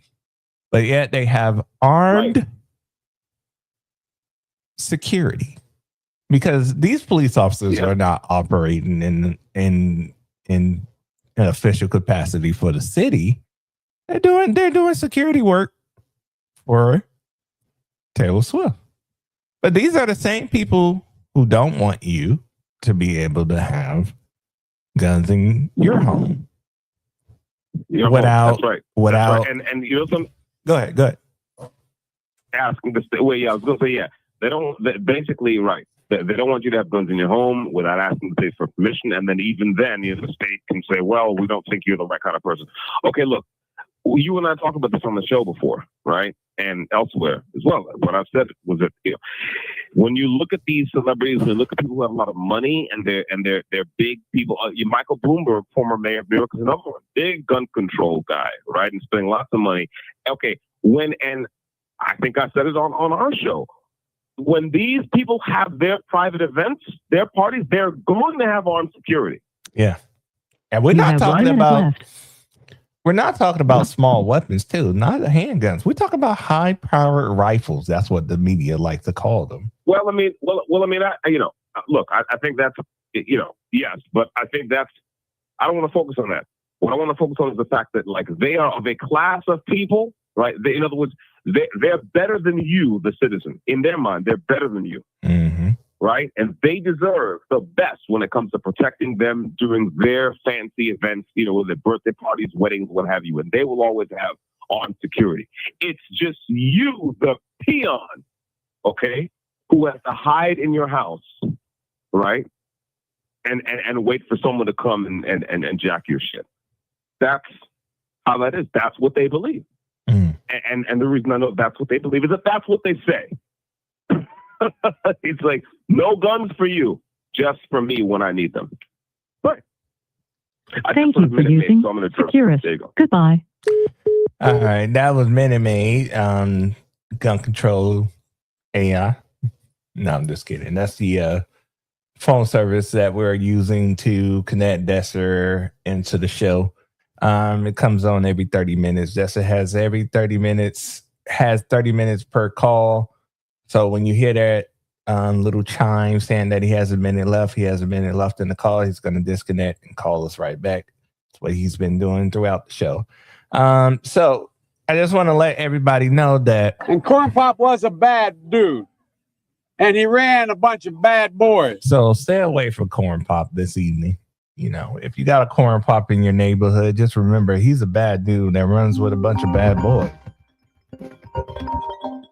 This is a free call from... I'll see y'all on the other side of this phone call. An incarcerated individual at New York State Department of Corrections and Community Supervision. This call is subject to recording and monitoring. An incarcerated individual's use of institutional telephones constitutes consent, and your calls may be provided to law enforcement agencies. Gay boy? To accept this free call, press 1. To refuse this free call, press 2. Preventing suicide is important. If you have concerns during this call, please contact the individual's facility to communicate with them. Thank you for using Securus. You may start the conversation now. All right, we're back on the Hitting Pass. We're going to finish out this topic at the top of the hour. We're going to get into the newest and hottest sexual assault Democrat, Graham Planter. Nah. So let's finish up this topic of the Second Amendment. Wait, did you just say hottest? Did you say the hottest? Hey, he's the hottest man in he's the hottest man in the news right now, Mr. Graham Planter. No, we're not doing that. We're not doing that. So it is 8:57, 8:57 in the evening here, Monday, July 6th. So again, you was on a roll about how state governments like New York sees celebrities security versus, your average hardworking citizen security as being vastly different in need. Well, sure. I mean, it's not just it's the state government, and it's also the people themselves. I mean, these activists, these people, these media figures like Taylor Swift, who have lots of money and can pay for private security. Again, they will do just that. And again, it's just you, the ordinary citizen, that they think is not deserving of the right to defend themselves. And of course, talking about the state, I mean, the state also, the state of New York, for example, is famously averse to armed self-defense of any kind, right? They don't want you to be able to, in other words, like you are likely to get in trouble if someone comes into your house and you stab him up, or shoot him or what have you, right? Someone breaks into your house and you use deadly force against him. We've talked before about Jose Alba, that a bodega worker who was assaulted by a young man in his place of work. Dude came around the counter and into his workspace and put hands on him and physically attacked him. And Jose Alba pulled a knife and defended himself. And his attacker died of his wounds. And, you know, every sane person in New York said, well, he got what he got. But the Manhattan DA didn't say that. The Manhattan DA said, well, clearly, Jose Alba, who was attacked, this old man who was attacked in his place of work, of course, he has to go to prison. And thank God the Dominicans in New York and the Bodega Workers Association, they made such a big New York Democrats said, yeah, we should drop this. And so they dropped it. Thank God. And he got to go back home to his family. You know. But this is to point out, this is to reinforce what I said a little bit earlier on this, you know, this evening, right? Which is that you know, the fact that we're getting judicial wins as far as the Second Amendment is wonderful, right? But it's not enough. And now I'm talking to all of our conservative brethren who are listening. Okay, it's not enough for us to get these wins because the leftists who are running our cities into the ground will spend any amount of money to move heaven and earth, yeah, to make the mere act of self-defense for the ordinary citizen ruinous. Whether or not that citizen has been able to procure a firearm, they want to criminalize self-defense as such, and as such, we need to fire these people. Part of the conservative plan for the future of America is to fire these politicians who wish to take away our right to defend ourselves with deadly force if necessary in our homes and in our businesses. Right? So it is very important to realize that, yes, I along with Mark Smith, do predict a victory in these so-called assault weapon ban cases, but those wins are not enough, right? We simply have to turn the Kathy Hochuls of the world back into private citizens. You know what I'm saying? It's like, no, yes, you got your chance to run the state, and sit down now. But you know, we're going to get someone else into office who respects the rights of citizens to defend themselves, and that's just a really important thing we need to do. So that's it. Why are you bagging on Kathy Hochul? You know, she's just trying to teach us black kids what a computer is. I just confused. Don't start. It is 9:02 on Monday, July 6th. We're going to switch topics here in the 9 o'clock hour. We're going to talk about Mr. Graham Plattner. That's his last name. I've been saying it wrong. I'm bad at reading names, y'all. Just bear with me. So he just released a video, actually, addressing the sexual assault allegations. So I'm going to play that for you, and then I'm going to get your reaction on the other side of it. But wait a minute. Before you play the video, wait a minute. Before you play the video, let's first give the people some background on Graham Plattner. Go ahead. Who is this mysterious? Who is this man of mystery? I'm not gonna lie. This is the first time I'm hearing about this dude, but I've been doing some research behind the scenes, and wow. Oh, listen, no, I see. That's the thing. I was amazingly enough, you know, the AP Newswire app that we have in here actually spoke about Graham Plattner a month or so ago, right? And so for those who may not know, you know, of course, we're having midterm elections this fall. So all around the country, we're having primary elections in the various states. In Maine, there was a primary election not long ago.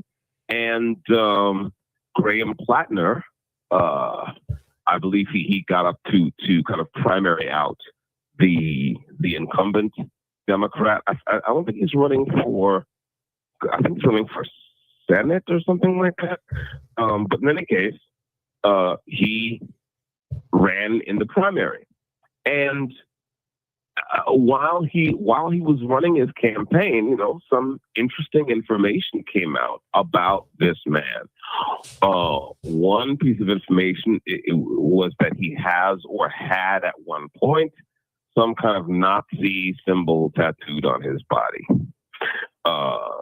Another is that there were kind of reports of kind of I want to say, would you say creepy or borderline assault behavior? On his part toward one or more of his former girlfriends. And there was some spicy thing that he had said on social media or elsewhere at some point. Anyway, the person or people opposing Graham Plattner brought these matters up. And the main Democrats said, oh no, listen, we can't be concerned with those kind of matters because we want to win. And in fact, AP did a story about how, like, this is essentially the spin of the story was, well, this is like the new Democratic Party that's like the gloves off Democratic Party that just wants to win. So we can't, be canceling people just because there's an allegation of a thing where they had a tattoo on their body, Nazi symbols. Like, yeah, we're the new Democrats. We want to win. So we're going with Graham Plattner. And I believe Bernie Sanders, if I'm not mistaken, correct me if I'm wrong, Carl, Bernie Sanders was kind of, did Bernie Sanders jump on the Graham Plattner train? Now I forget.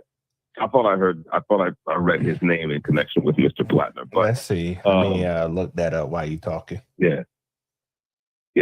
So by the way, I don't know if I said Vermont. I meant to say Maine. I hope I said Maine and not Vermont, because this is in fact in Maine. Yeah. So that's what's going on. Let's see. Yeah. Looking at this. Oh yeah. Well, that's right. Ro Khanna, a California Democrat. Yeah, that's right. It wasn't just a Maine thing. The Democrats across the country kind of weighed in on this and said, I'm going to stand by him. So Ro Khanna from California said, yeah, I'm going to stand by Graham Plattner. And there was all this support and there was all this gloves off. We just want to win. Right. So Bernie Sanders did endorse him. Oh, yeah.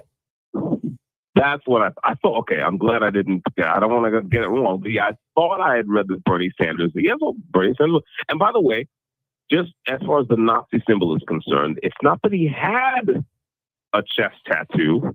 It's not that he had one. He has one. Present tense. Wow. So he didn't get it lasered off or nothing. He's out and proud.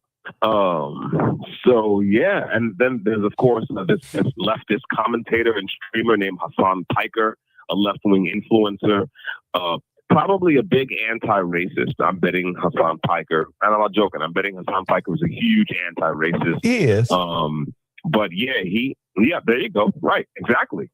I figured he would. But he backed Plattner as well. He said, listen, I'm anti-racist, but we need to win. So now, with that context in mind, please let us proceed and hear the latest from Herr Plattner. Before I want to at least find a clip before we get to his statement. I want to find a clip what the allegations are. So give me a second here, everybody. Oh yeah, the allegations. Mm-hmm. Want to make sure you know what exactly is going on. All right, this is from Fox News. Okay. Breaking tonight, as mentioned at the top of the show, a new sexual assault allegation against the Democratic nominee for U.S. Senator from Maine.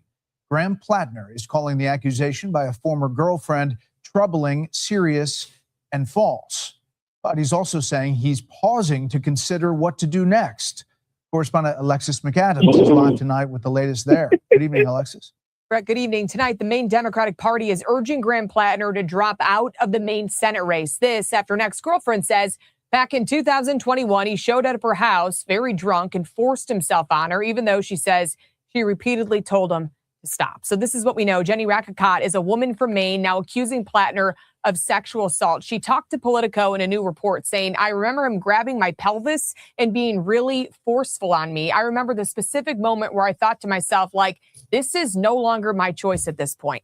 I've been telling him these words like, don't, she recalled. And Rakakot also told Politico she tried to separate herself from Plattner by telling him she could not be in that room anymore, after which she says he just followed her to the bedroom and had sex with her against her will. Plattner denies the allegation and says he is weighing his options. So that was Fox News. Wait a minute. Wait. Can I just? What's up? Is that just a sexual assault, or is that the R word? That sounds like the R word. Yeah, it does sound like the R word. He has sex with her against her will.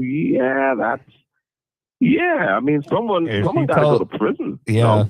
I mean, the R word is described as someone being coerced or forced into sexual activities. So this can mean oral or penetration. Yes, Carl. I know. Wait, Carl. I know all that, but listen. No, I'm saying it for our The viewers. Democrats need to. Wait a minute, Carl. I'm serious now. The Democrats need to win. So what are all these technicalities that you're bringing up all of a sudden? Do you know what I'm saying? Like, this is no time for technicalities, Carl. There's no time for legal literalism. The Democrats in Maine need to win. So okay? that so the hell with your that means narrow legalistic interpretations. I'm sitting here picturing the meme of the guy that has to press one or two red buttons and he's sweating and trying to decide, is it believe all women? Is it believe all women? Or is it we need to win? So what are we going to do here? What's the approach that we are going to take with Mr. Plattner? Oh my goodness. So now let's get into what Graham Plattner had to say in response to these allegations. I wanted to directly address the troubling, serious, and false allegations against me. Any accusation of non-consensual behavior is categorically false. Over the last 10 months, I've been deeply humbled by the faith Mainers have put in me. You have welcomed me into your homes, into your places of work, into your restaurants, into your houses of worship. You have shown that a different kind of politics, and into your house, one that puts the interests of people over corporations, is not just possible, but is inevitable. This movement we have built, the largest volunteer base in the history of Maine politics, the hundreds of thousands of grassroots donors, and the supporters across the ideological spectrum, we were united in a love of Maine, a belief that our politics must change, and a focus on defeating Susan Collins. So, regardless of the inaccuracy of the reporting, but mindful of the political reality it will inflict, we are taking the time to reflect on the best path forward for the state that I love, the people that I love, the movement I belong to, and the goal of defeating Susan Collins. Those were the goals when we launched this campaign, and they remain my goals today. On June 9th, 154,058 Mainers, the most in primary history, voted to reject a broken politics beholden to Washington and the donor. All right, I'm going to cut him off there because now he's just like campaigning. He's just campaigning. He's not really. Exactly. He addressed the allegations. He said it was false. At this point, it's still allegations. I don't see there hasn't been any criminal charges filed. The woman is maintaining that this guy forced her against her will to have sex. Now, some will argue that Well, wait a minute. Go ahead. No, I was going to say, look, in that clip you just played, he said, what did he say? Something about a change is or a new kind of politics is not just possible; it's inevitable. Yeah. Is that what he said? Yeah, he did. I should laugh about this, but it's like us having sex is not just possible; it's inevitable. I mean, that's his that should be his campaign slogan. That was well. I mean, he seems to have that gear. Look, I mean, here's the interesting thing, right? This was in 2021. It's 2026. I don't know what the statute of limitations in Maine is for this kind of thing.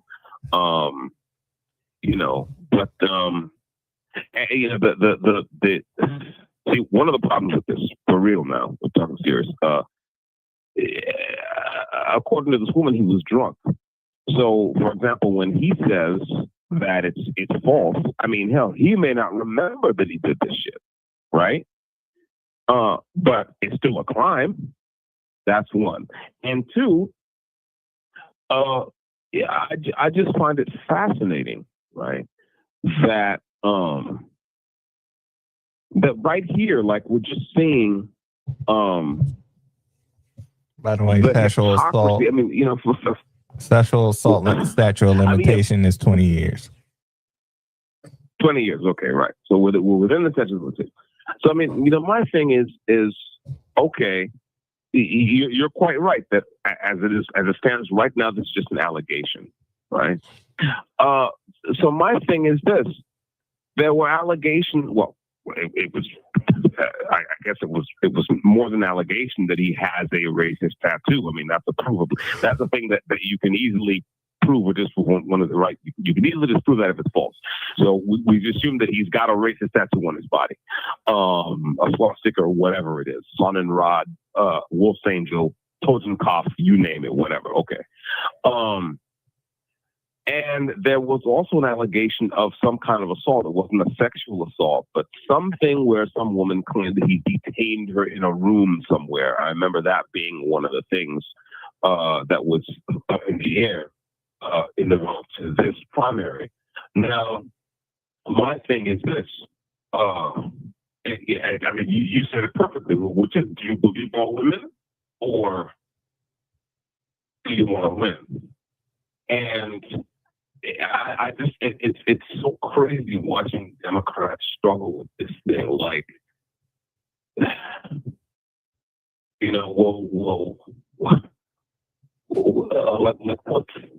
what do you really know? These Democrats who are supporting this guy, what do you really believe in? What do you really believe in?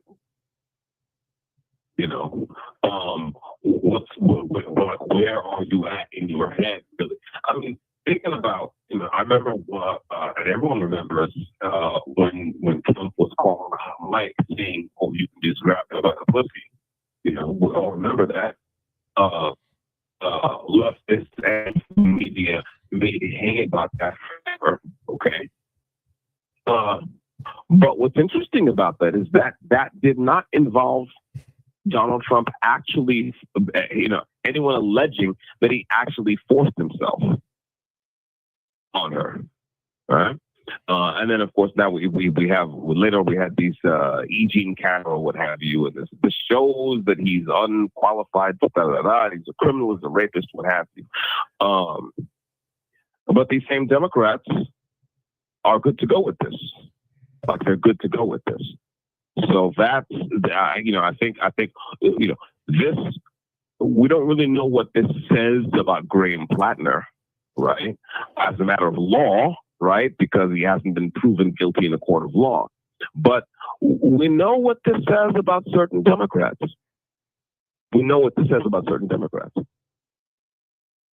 It's not really about anything except power, which is fine, but then go ahead and be about that. Like, be about that all the way. You see what I'm saying? Like you're some Democrat, and you're I'm pro-woman, I'm a feminist, I'm this, like, okay, fine, but then if you're going to be that all the way.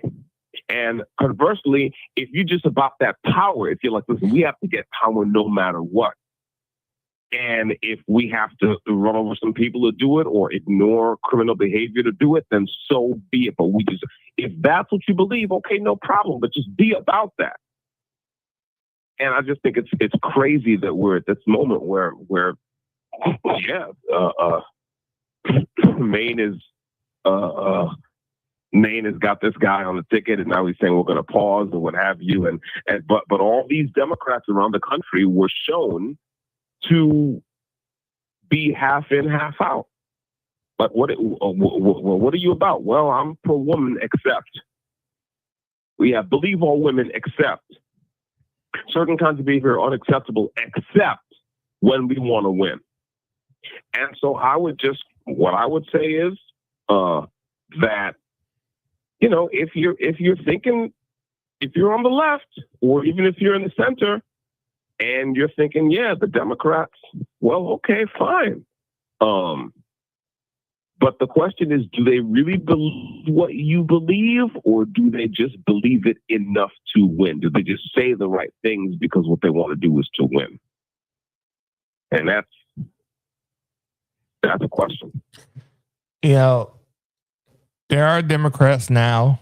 I just read there's several Democrats that is a part of Graham's Discord server who are calling for him to drop out.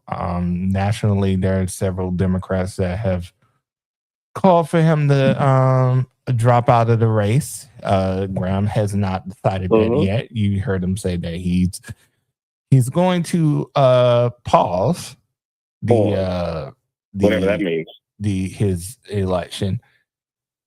Now, I'm not one to sit here and give the Democrats any advice. I mean, this is their mess. But if you was, let's say hypothetically, if this was a conservative running for office, what advice would you give him?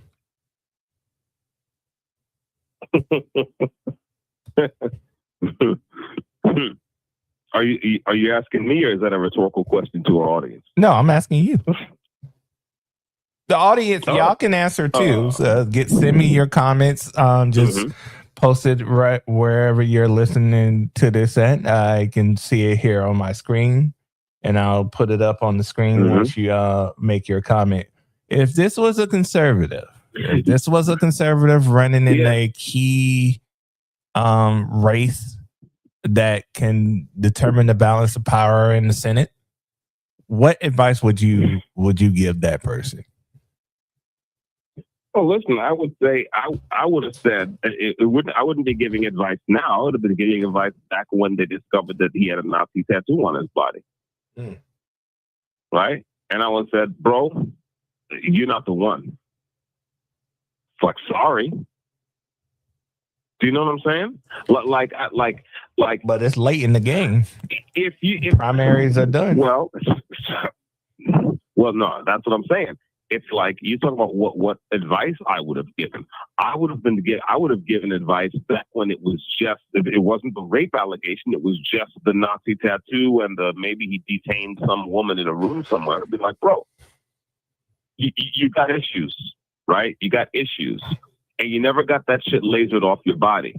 Like, so you still jack that, or you jack it enough not to have bothered to get it taken off. Right. So no, I'm not jacking that. I'm sorry.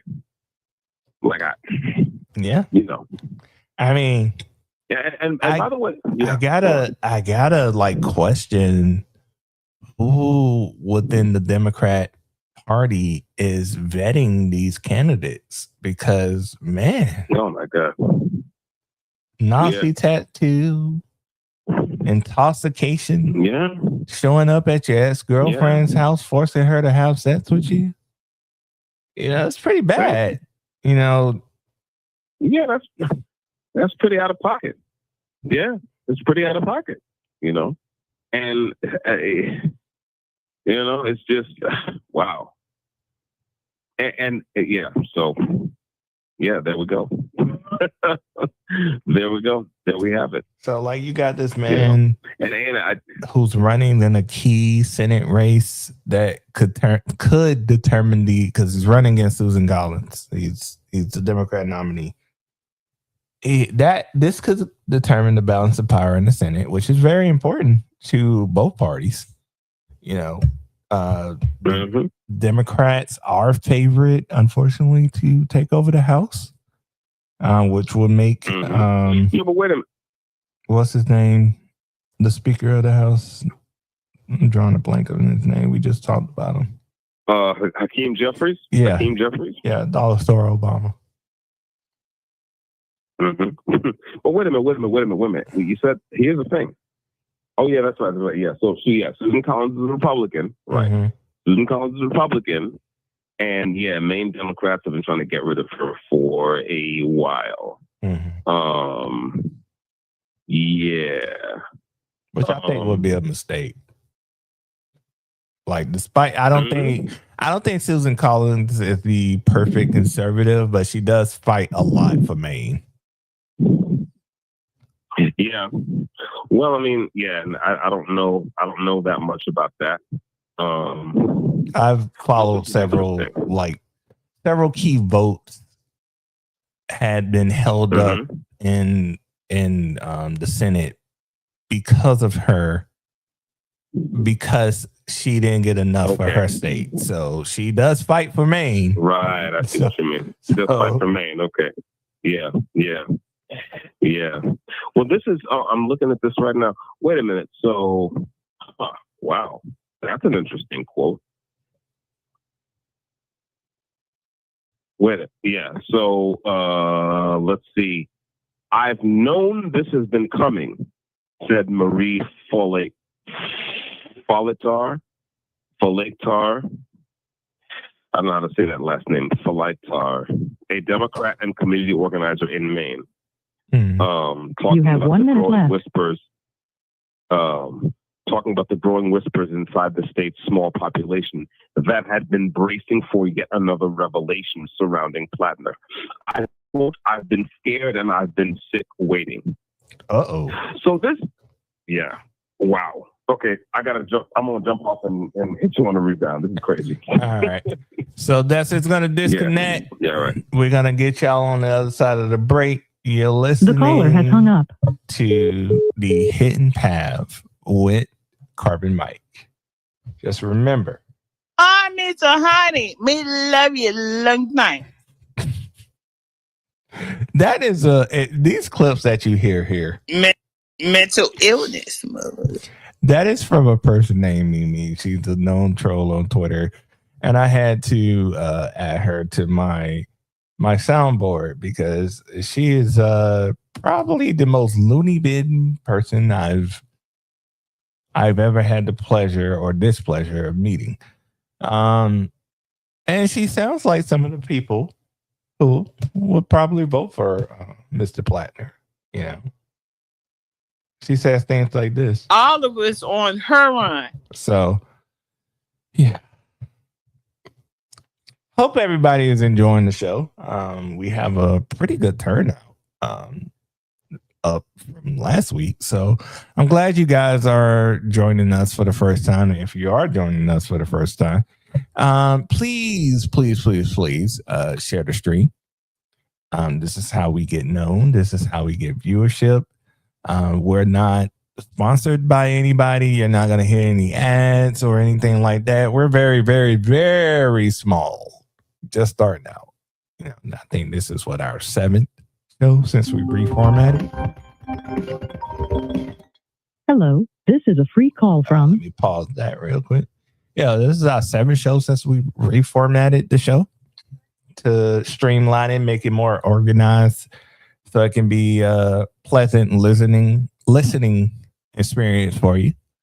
That's on his way back.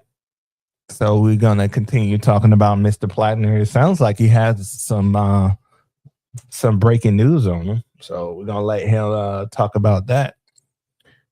But we do this every Monday at 7 p.m. We usually go up until 10 p.m. or 11 p.m.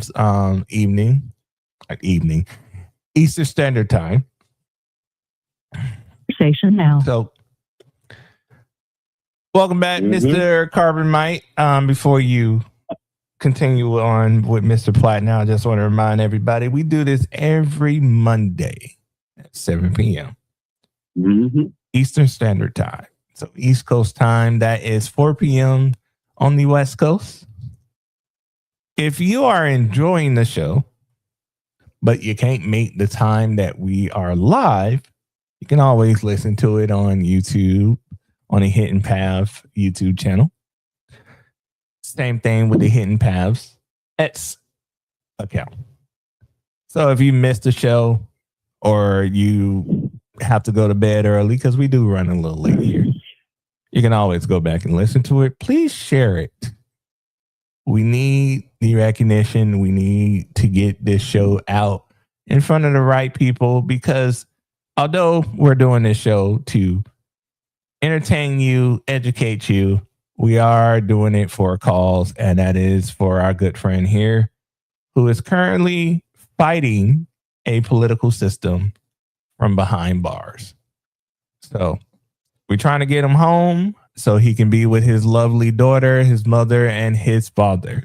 So if you guys can do that for us, we'll highly appreciate it. Now, let's get back to Mr. Plattner. It sounds like you read something before you went on break. Something more troubling might be coming out about Mr. Plattner. No, I think it's that one of the people, one of his supporters, one of the Democrats and community organizers in Maine, right, someone who's been in his corner, kind of said that, well, she knew something like this was coming, right? But she was supporting him anyway, apparently. Like she said, what did she say? No, to be fair, I have to be fair. This AP article does not say that this woman actually supported him. It just says that she's a Democrat and community organizer in Maine. So she might have been one of those Democrats that wasn't jacking him. What she said was, the quote from her in the article, in the AP article, is, quote, "I've known this has been coming," and, quote, "I've been scared and I've been sick waiting." So that's that. Now, certainly, if she says, I will say that if she's saying that she's been scared that something like that was coming, then it sounds like she was kind of hoping that he would be the guy, right? And I'm like, well, okay, that's fine, but this is the guy who's got a Nazi tattoo on his chin. I mean, like, what? Yeah, come on now. You know what I'm saying? This is a guy who, let's see. Look, let me pull back a second, right? We got a comment. I wanted to read a comment real quick. From our good friend Hawk. Hawk says on the R-word thing, some states maybe a lot, change the charge of aggravated sexual assault to simplify the charges in prosecution.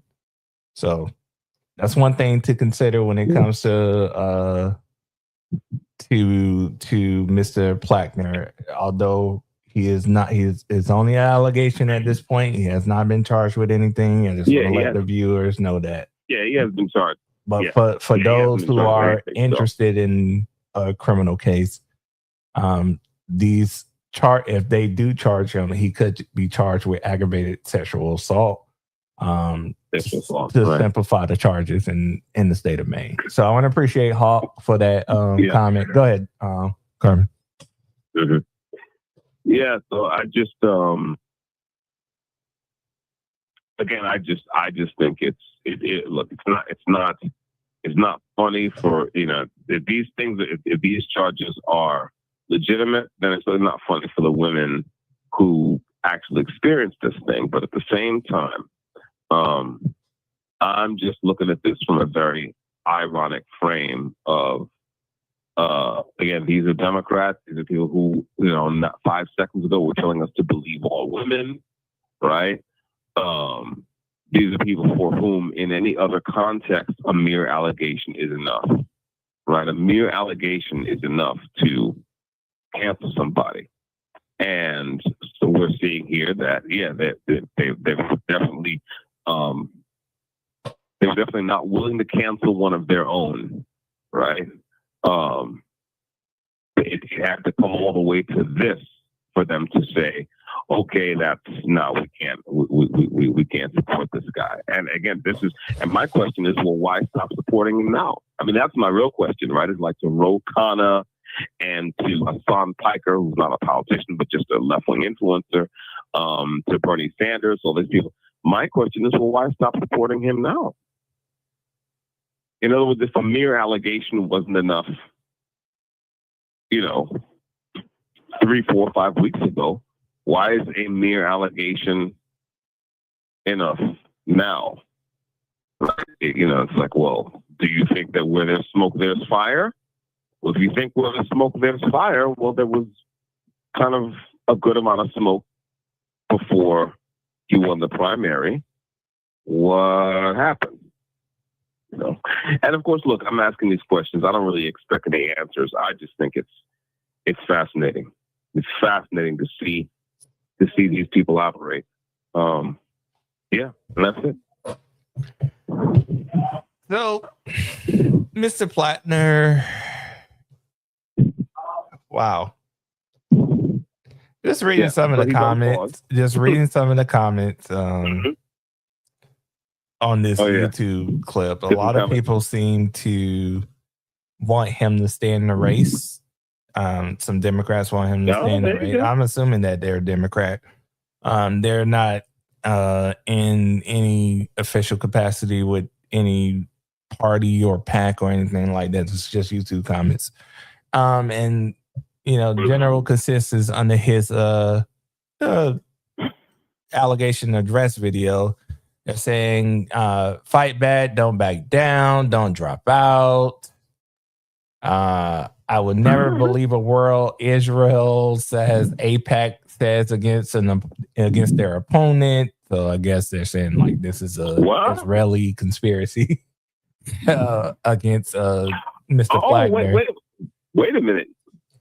Hang on a second, Carl. Do you mean to say that there are conspiracy theorists on the left? Well, that's what they're saying. I mean, I'm saying, because from reading some of these sources, you would think that there's only conspiracy theorists on the right. So I'm just surprised that, there are some people on the left who believe in crazy conspiracy theories too. One person said, I just think it's hilarious. One person said, do not drop out, stick to your guns, which I find it funny coming from the Democrats. Someone said he sounds pathetic. Well, one dissenter said he sounds pathetic like Swalwell.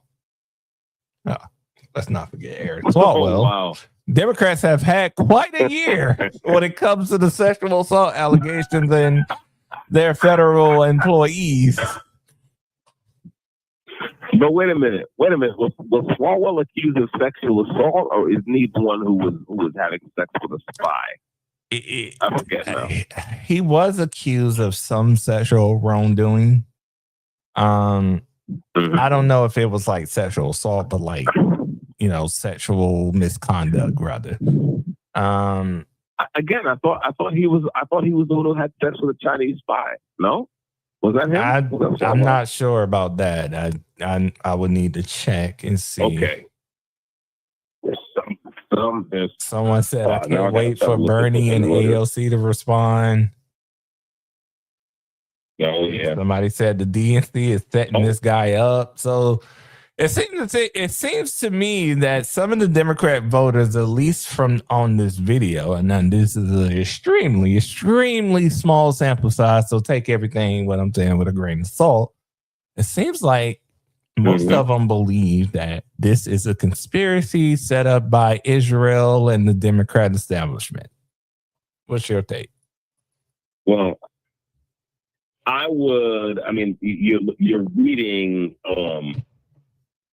you're reading comments on a YouTube video. I would say I wouldn't give any weight to those comments just because you don't know who those people are.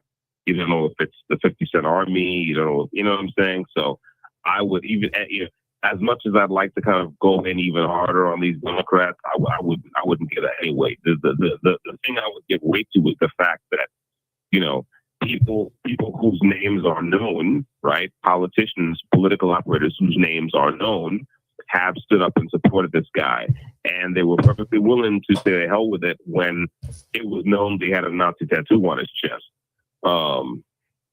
You know, but now that he you know, there's an allegation of this other thing, then people are kind of drawing back. I think that's just ironic. Doc said to your point about the Eric Swalwell and the Chinese spy, he said, "Yep, that was him." Yeah. So Because that was him? He said it was him. Yeah. Okay. Huh. I didn't know that. So, That's there we go. wild. Yeah.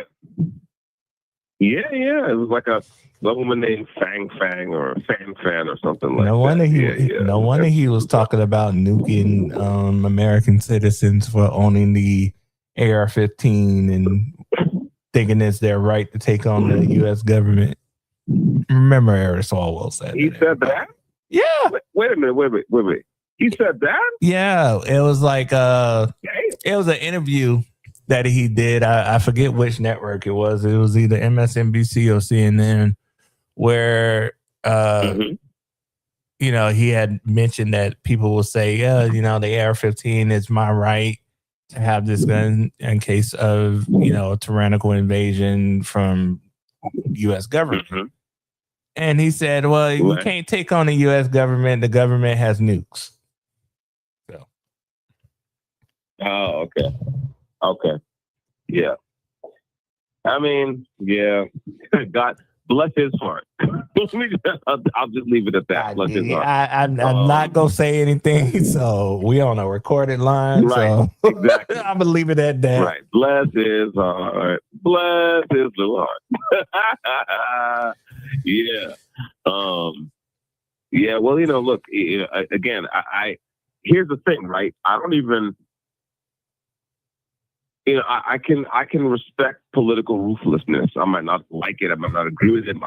It needs to be met with, it needs to be opposed, but I can at least respect it. It's something I can get a handle on, right? So, you know, and this is what talking about Graham Plattner now and the Democrats kind of supporting him, having supported him. You know, I can understand an argument that says, well, this is what political ruthlessness looks like, right? This is not Camp Snoopy. This is right. This is politics. This is war. Okay, fair enough. You know, but my thing is, well, just be about that then.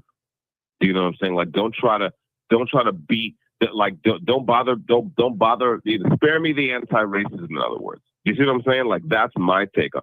Because you know something, I'm not even mad at that Graham Plattner had a Nazi tattoo or has a Nazi tattoo on his chest. That's his business. I don't care what his hobbies are. What I'm saying is that, like, you know, if you, I mean, you know, this guy's a Democrat, so even if I were living in Maine, there's no way I'd ever vote for this guy. But what I'm saying is, it's just like what gets me, right, is that all these Democrats are so vocal about anti-racism and so vocal about believe all women and so vocal about being male feminists and all this shit, you know. And really, like, what they're about is power. Which, again, that's fine if you're going to just be about power. But again, just be, but like, be honest about it and be about that, you know. And it's just interesting to watch people try to have one foot in and one foot out of the political ruthlessness game. I think that's crazy. So yeah, it is what it is. Yeah, I want to give a shout out to our good friend Hawk Wolf on Twitter. So he explained, we had mentioned earlier that could this allegation against Mr. Graham be considered the R word? I'm not saying what that R word is. Use your imagination. So there's a difference between sexual assault, sexual battery, or aggravated sexual battery or sexual assault, and rape. Well, Right. I said rape. Anyways, said it anyways. Hell with it. So assault Yeah. is the threat of bodily injury. Sexual assault is intentional unmasked for touching, breast, ass, etc. of sexual nature or contact making the recipient feel uncomfortable. It goes on to say aggravating is penetration Aggravated. or leaving marks / bruises on privates. Rape seemed to be automatically means penetration, force, and she was flirting / asking for it was a defense. The lesser charge of attempted rape was a failure to rape, so not rape. And Hall said this is all from memory. It seems to be accurate in my opinion. I know different states have different way of charging that. Hulk, if you want to give me a call, and maybe explain what you mean briefly here as we go into the 10 o'clock hour here in about 15 minutes. So if that's okay with you, Carbon, get somebody on here, explain it for a little bit, and then we can discuss it. But let's continue on with Mr. Graham and some of these comments. Mr. Plattner. Mr. Graham Plattner. Someone said his marriage is doing well. So he's married? Oh my God. I don't know if he's married or not. Somebody just said that. I think it's funny. Not this whole allegation is funny. Let me clarify for those who are clutching their pearls that I said that. The contrast between the two parties, right? Democrats, liberals, leftists, whatever you want to call them, was their favorite thing to say about Donald Trump is that he's a convicted rapist because of his civil lawsuit with E. Jean Carroll. I think that's her name. I think that's how you say her name. Jean Carroll, yeah. Trump lost the lawsuit against her. So he was never convicted of a crime. He just lost a civil lawsuit, which is the standard of winning that case is lower. Yes, is lower than 51%. 51%. Yeah. So no, I mean it's not about 51. It's no way. It's not about percentages. The standard of proof in a criminal case is proof beyond a reasonable doubt. Standard of proof in a civil case is more likely than not. All right, so it's not really a percentage. It's like, is it more likely than not that this thing happened? If the jury believes so, or believes so, then they'll find one way. Otherwise, they'll find another way. But for criminal case, we have to actually prove the case beyond a reasonable doubt. Right. More likely, less likely. You're innocent until proven guilty. Right. So my point here is that they was so ready. They Democrats was calling Trump all this rapist. We have a convicted rapist in the White House. All of these different things, right?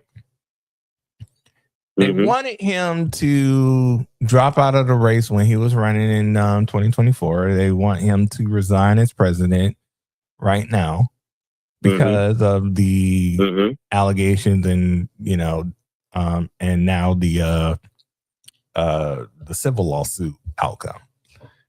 But when it comes to Mr. Plattner here, they're saying that we shouldn't believe all women. That it's a lie. It's a Jewish Israeli conspiracy. It's the establishment DNC trying to get out a champion of democratic values. So, well, talk about the hypocritical nature of the Democrats here. Well, okay, so I would have to put, again, I'm going to push back against you, believe it or not. You got me defending Democrats. Not really. But no, I would push back because, again, you read some comments on a YouTube video. Who are those people? We have no idea. Right? No. Now, right. So I would say, like, if in other words, now, if we see kind of like known figures and known names kind of going on mainstream media and saying, "Hey, listen, we need to support Graham no matter what," then I'll say yes, you're right. But I wouldn't, if I'm looking at YouTube comments on it, if I were looking at comments on a YouTube video, that wouldn't be enough for me to say, "Oh, yeah, the Democrats are like this." Because we don't know who's who on social media, right? So my thing is, again, I think it's interesting. My whole contention is that the indictment against Democrats is that they supported him right up until this moment, right? That they had some imaginary line and whatever previous allegations didn't cross that line, and then these allegations do cross the line. So at the end of the day, they're not really about what they say they're about. They're just about power, which is fine. Just be honest. Just be honest that you're just about power. Don't be phony, right?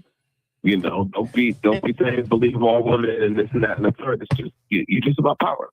And see, that's what I'm getting at.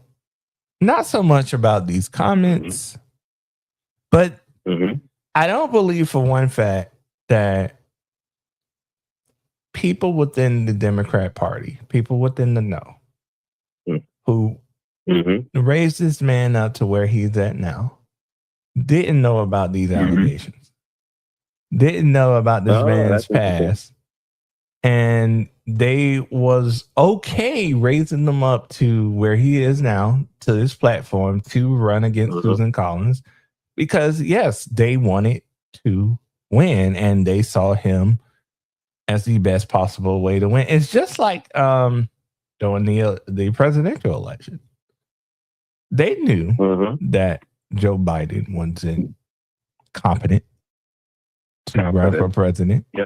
Well before the first debate. Well before that disaster debate that he had. Like we can see this man. They was hiding him. He wasn't going to rallies. He wasn't doing interviews.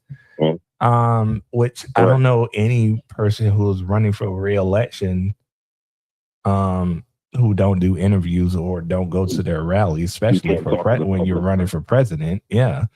So when it and wait a minute, the Democrats haven't really learned their lesson. I guess not. But here's a question. Sorry to interrupt you. Wasn't it the case? I don't remember. Wasn't it the case that even after that disastrous performance, a lot of them didn't even want to admit that the performance was disastrous? No, a lot of people were saying that he was sharp, that he did well. Okay, and then when those poll numbers started to dip, that's when it was like, yeah, he should have never run. I mean, Hillary even came out recently and said that Joe Biden was selfish for running for re-election, knowing that he was in the state that he was in. So and of course, a lot of them didn't really want Kamala Harris in. So right. I mean, I think it. Did he really know the state he was in? I doubt it. There are many speeches he gave where he in a state where he literally did not know which of the 50 states he was in. But yeah, it's funny. Like his wife came out and said, yeah, it was a wrap. Now you tell me Hillary Clinton said that. Yeah, it's interesting. I mean, it's the same thing. It's the thirst for power, right? And the funny thing is, I'll tell you what the funny thing is.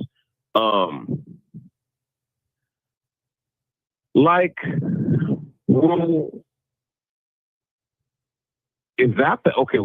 Going back to this whole thing with Graham Plattner and Maine, Is that the best y'all could do? You know what I'm saying? Like, okay, you want to get some, you want someone who's working class and who's got a ton, who's going to go up. Okay, fine. Is this guy the best y'all could do? That's crazy.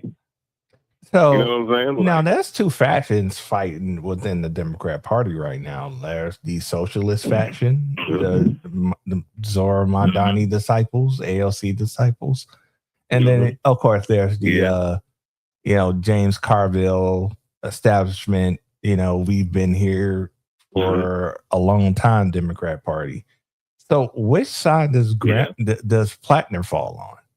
Do you know? That's a good question. I have no idea. But then again, I see a much smaller. I don't see a huge difference between those two sides, right? I mean, they certainly do. They certainly do. I don't think, but I mean, operationally, right? It's a matter of like how these people actually govern, right? I mean, look, put it this way: Gavin Newsom. Well, I think Gavin Newsom's an establishment Democrat, right?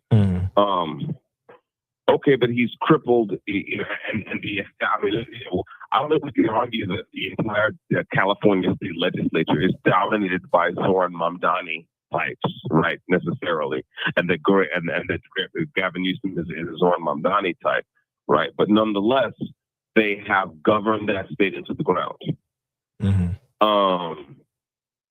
And that's kind of what the Zoran Mamdanis of the world want to do as well, right? Except for the difference between them and Zoran Mamdani is Zoran Mamdani wants to do it faster. So mad that he wants to do it faster. I had this discussion over the weekend with my father-in-law. I seem to think that the difference between the two, and now I'm gonna run this theory by you as well. Yeah. I seem to think the difference between the two is Wall Street. I believe that establishment Democrats serve the pockets of their Wall Street donors, while the Zora Mandani's AOC types have their, pie in the sky serving the will of socialism and the people. They wear their hearts on their sleeves. They're in tune with their emotions, while the establishment Democrats are more like, hey, we need to adhere to the people that gets us here. What do you think? Well, I see what you mean. And rhetorically, right, in terms of what they say, you can say that's more or less true, right, and how they campaign, what have you. But at the same time, it looked like what is okay? Zoran Mamdani is a Democratic socialist, right? So called. What does that ultimately mean? Well, if he has his way, what that means is that power is concentrated, right, in government and very large business. Right. Right. I mean, if you scare 25% of the landlords out of New York, you run them out of New York, right? Because you make it impossible for them to do business. Well, who buys up that property? Who is in a position to buy up that property? Private equity companies. I mean, Wall Street, to put it bluntly. You have 1 minute left. Like now. Before you, yes, I think before you go on, before you disconnect. So we got a special guest that wants to call in and speak on this topic. Corey, our good friend from the Red Hill podcast he does, wants to speak with you on this topic. I think it would be a good conversation between you two. Because I think he may disagree with you. Sounds a little good. bit. I'm gonna drop. All right, well, I'm gonna drop and come on back. All right. All right. The caller has hung up. Once again, everybody, you're listening to the Hidden Path podcast with Carbon Mike. I'm your co-host, Carl. from Your Smart Ass Call, YouTube, and formerly the Twitter X account. My account got hacked, so it's not there anymore. We're sitting here talking about the Democrat Party and their falling star, Mr. Graham Plattner, who is currently running for U.S. Senate in the state of Maine. When Dexter calls back, I'm going to try to get Corey on the online as well. Our good friend Corey from the Red Hill Podcast. This is a free call. And again, if you guys want to be a guest, on the podcast, feel free to contact me or my friend Queen. But if she's busy, please contact me, and I will definitely try to get you on the podcast. Just let me know what's a good time. You ain't got to stay on for the whole show, but we do enjoy guests. So, once again, we're trying to get this podcast to have a big reach. So if you don't mind sharing it, I will gladly appreciate that. All right. So give me 1 second. I am going to go ahead and get Mr. Corey on the line with us. So 1 second. Sounds good. Live radio, everybody.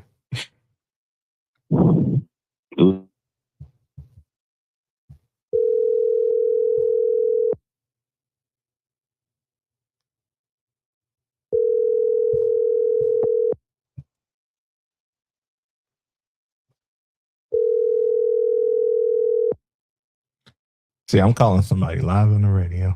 That's crazy, right? Well, not radio, live on the internet. It's not radio. All right, Corey must be busy because he's not answering. Hi, thanks for calling. The person you're trying to reach. All right, so we're going to switch back. Is trying to after the beep. A phone call from one. There we go. All right, so Corey did not answer, unfortunately. So we'll give him a chance to give us a call back. So when he does, we'll get that conversation between you two. Okay. Going. I'll play the role of moderator. Go ahead. I was gonna ask you, Carl, is he in front of his computer? Because if he is, he could just use the StreamYard link, though. I don't know. He had texted me and said that he wanted to join the conversation, and I said give him me about 5 minutes because you was still talking. I didn't want to interrupt you. So whenever he gets a chance, if he calls, if he would rather join us, I can invite him to the StreamYard link and put him on stage. And StreamYard's great. Yeah. So we're still talking. I mean, the man of the hour, Mr. Graham Plattner. Yeah, well, we took a sidebar talking about these, the Democratic socialists versus establishment Democrats. I mean, you raise a very interesting point, right? Which is that the establishment Democrats seem to have closer ties to Wall Street, right, to finance, and the that's established Democrats and the Democratic socialists, the socialists or the crypto communists or whatever, seem to not have those ties. And I guess that's true. I would just, it seems to me that, that when you, the effect of all the things that, the Zoran Mamdanis of the world seem to want to do, the effect of that is to squeeze out the middle class and to squeeze everyone into a kind of a permanent underclass. And then the only people left to kind of divide up the spoils are government and big capital, right?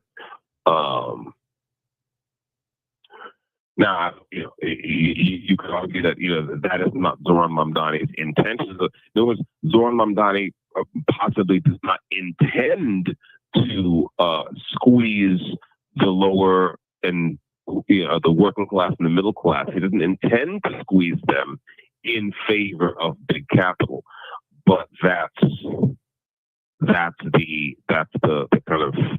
effect. I mean, put another way, I don't know that.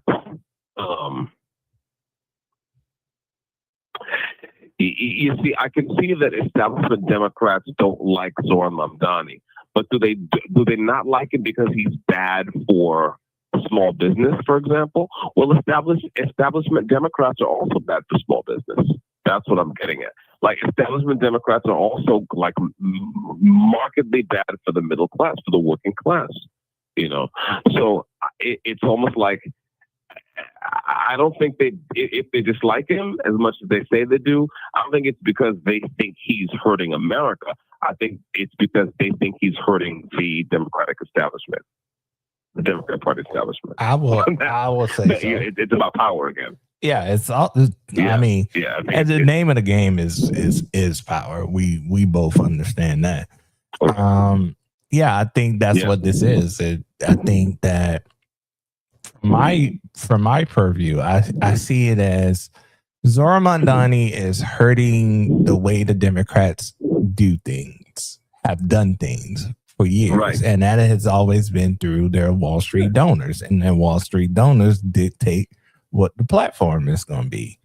And, at the end of the day, they still want to make money. Yeah, I mean, but I'm not even saying that. I'm saying, like, forget about Wall Street for a second. I'm saying they want to be in power. Yeah. And Zohran Mamdani, they're sort of started taking power. So that's a problem, right? In other words, even if the Democrats, the establishment Democrats, had never heard of Wall Street, right? The fact is that what Democratic socialists are doing is primarying out establishment Democrats, and that's why they have a problem. Like, in other words, I don't think they have a philosophical difference with. That's what I'm trying to say. I don't think the establishment Democrats have a philosophical difference with Zohran Mamdani. I don't think that at all. I think they're just like you're trying to take our stuff. Like, that's it. It's as simple as that. You're trying to squeeze us out, and when we don't want to get squeezed out because we like it here. That's it. Because again, I think the establishment Democrats have been running, many of our great American cities for decades, and they have been terrible for economic growth. So, you know what I'm saying? And they could, and by the way, they could have partnered up with Wall Street and still been good for economic growth. Like, they had that option. You know what I'm saying? You could, by all means, you can, because look, let's be honest. If you if you're a Democrat, right? If you're a New York Democrat and, you're down with Morgan Stanley and all these cats, right? But you understand that, like, New York needs economic growth. Well, you could have a pro-economic growth policy that would be good for New York, and it would also be good for Morgan Stanley. Right? I mean, you see what I'm saying? Like, it's so the fact that they've governed as an anti-growth party, an anti-prosperity party. I think they just don't like Zohran and the like, because he's moving against them, and that's it. Why you don't like Zohran? You're supposed to like him. That's what why don't you like Zohran Mamdani? You're supposed to like him according to the Democrat Party. You are a colored man in New York. You're supposed to like Zohran Mamdani. I'm supposed to like him. Yes. And the reason I don't like Zohran Mamdani is that he has a very low opinion of citizens in general, and he has an especially low opinion of citizens with my paint job. He only ever wants to talk to us about free stuff. He never wants to talk to us about work, and I find that deeply insulting. He seems to have no respect for our innate ability, our innate drive, our hustle, right? Our desire to actually build something for ourselves, right? He seems to have no respect for those things. All he seems to want to do, he seems to think that it's all about giving people stuff, and that's it. You know, I don't like Zohran Mamdani because he claims to be an anti-racist, and he is fully on board with, again, the most powerful kind of vestige of white supremacy and systemic racism we have in this country, which is gun control. Mm-hmm. He's all for that, right? So he is a liar. He is a hypocrite. He is incompetent, and ideas are bad. And he doesn't respect people. Well, the Democrats will call that, sir, self-hating. They will say that you are self-hating. Oh, self-hating. Yes. Yeah, all right. Last time I checked, I like myself just fine. It's him. You know what I'm saying? I don't like him. You know, I grew up in a working class family. I grew up in a union household. You know, when is the last time you heard Zohran Mamdani talk about bringing industry and jobs to New York? When? I'm not. I never heard him say it. There you go. Right? So, yeah. It's not part of it. It's free stuff. That's the thing. It's tax the rich. Well, yeah, see, that's the thing, right? There you go, free stuff. And you know, again, you know, tax the rich is one thing, right? But it's like, that's okay. You have a vendetta against the rich. I don't. You do. That's fine. But then it's like, don't tell me about free stuff.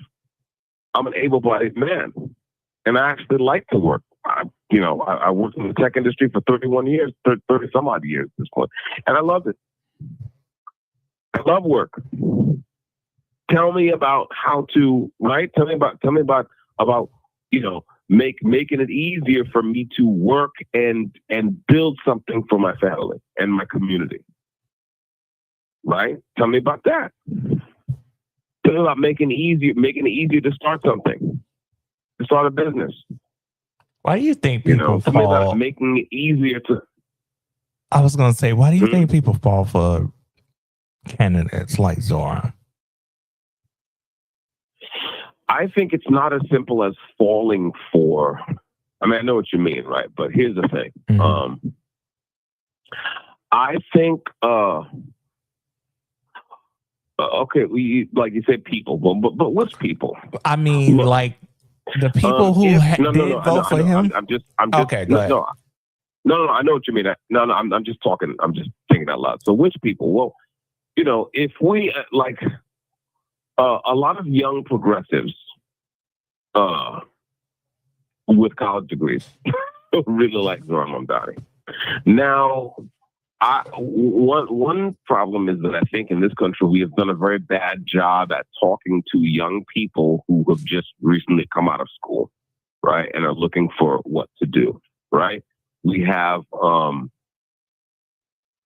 we just have not. I mean, the conservatives now. I'm saying conservatives have not done a good job of like approaching these young people and saying, "Hey, we want to set the conditions so you can kind of dream big and go hard, right?" And you know, if you're just trying to like just find work and you do that too, but we want to set those conditions for you, okay? Those people are not really interested in mere platitudes about job creators, right? Which we have to say, Republicans are fond of uttering mere platitudes about job creators as if everyone with a multi-million-dollar net worth is automatically a job creator, which is false. So conservatives have done a terrible job. It is not that Zohran Mamdani is hugely compelling or charismatic or interesting or smart or competent. He is none of those things. The problem is that nature abhors a vacuum. And so if you have not said to young people who are full of energy and drive and ideas and just like, listen, we're going to set the conditions. I'll talk about as conservatives now. We don't say to them, listen, here is how we're going to set the conditions, right? For you to do your thing, for you to try stuff, for you to dream big. We don't set the conditions for you to do that. then we shouldn't be surprised, right? If someone else comes up and says, hey, yeah, you're kind of getting a raw deal. How about some free stuff? Right? Because to compound the matter, we have allowed things to get to the point where many young people can't imagine actually owning any significant property. I'm talking about young people, for example, in New York City, right? Like if you just graduate, if you're a liberal arts grad in New York City, right? You look at the housing market and you just shake your head. You're like, when am I ever going to actually own a house and or a piece of land, right? You don't own anything. You're on Spotify. You don't even own your own music. You know what I'm saying? You're renting everything. Okay, if you're renting everything, you don't necessarily have an interest in protecting your assets from the state because you have no assets. So at the same time that Republicans have, for some stupid reason, avoided talking to the people who actually own stuff and making a case for limited government to them, at the same time that they've avoided having that vital conversation, they've also avoided talking to what was it, Gen Zers, whoever, the current generation. They've avoided talking to them about a path to ownership, a path to equity, a path to having something of your own. Right? It seems as if Republicans are out of ideas as far as that is concerned. Hopefully, they're not out of ideas, but it seems that way. And so, again, in that kind of situation, if someone comes along and says, listen, he's talking to these, again, liberal arts grads, young progressives who are working some dead end job in an office or a nonprofit somewhere, and they're just grinding to make the rent. And if he says, well, hey, I'm going to make it easier for you to make your rent, well, in the absence of anything else, that's an easy sell. Right? In the absence of anything else, that is an easy sell. Oh, yeah, I'll make it cheaper for you to get around the city because they don't have cars, right? They don't own cars, right? They got to use public transportation. I'm going to make public transportation cheaper for you, right? In the absence of anything else, that is an easy sell. He said, well, something, yeah, maybe like groceries can be cheaper because I have been there. I've been a young broke person trying to break into the industry, going around trying to make $10 stretch enough to get me through the week or whatever, right? And so in the absence of anything else, that's an easy sell. And so, of course, I hold him responsible for the stupidity of his ideas. I hold Republicans responsible for the absence of anything else. Thomas Sowell is famous for pointing out that in economics, you don't, when someone talks about something being good or bad, the follow-up question should always be compared to what, right? Well, this is a good idea, or this is compared to what, right? And the problem is that the Republican Party has not done enough in places like New York to really set up a scenario for comparison. They are absent. They've given up on the cities. So I would say it's not a matter of people falling for Zohran Mamdani so much. It's like, well, what else is there to vote for? I mean, in other words, it's like, come on, Curtis Sliwa? What? What are you talking about? Right? So that's the thing. And I think that the Republicans, conservatives are missing a real opportunity by not finding a way to reach out to young people just coming out of school and wondering, what the next thing is. You don't see, by the way, or you see less of that kind of thing. Like, put it this way, Zohran Mamdani has less of a pull on young men coming out of trade school, right? Why is that?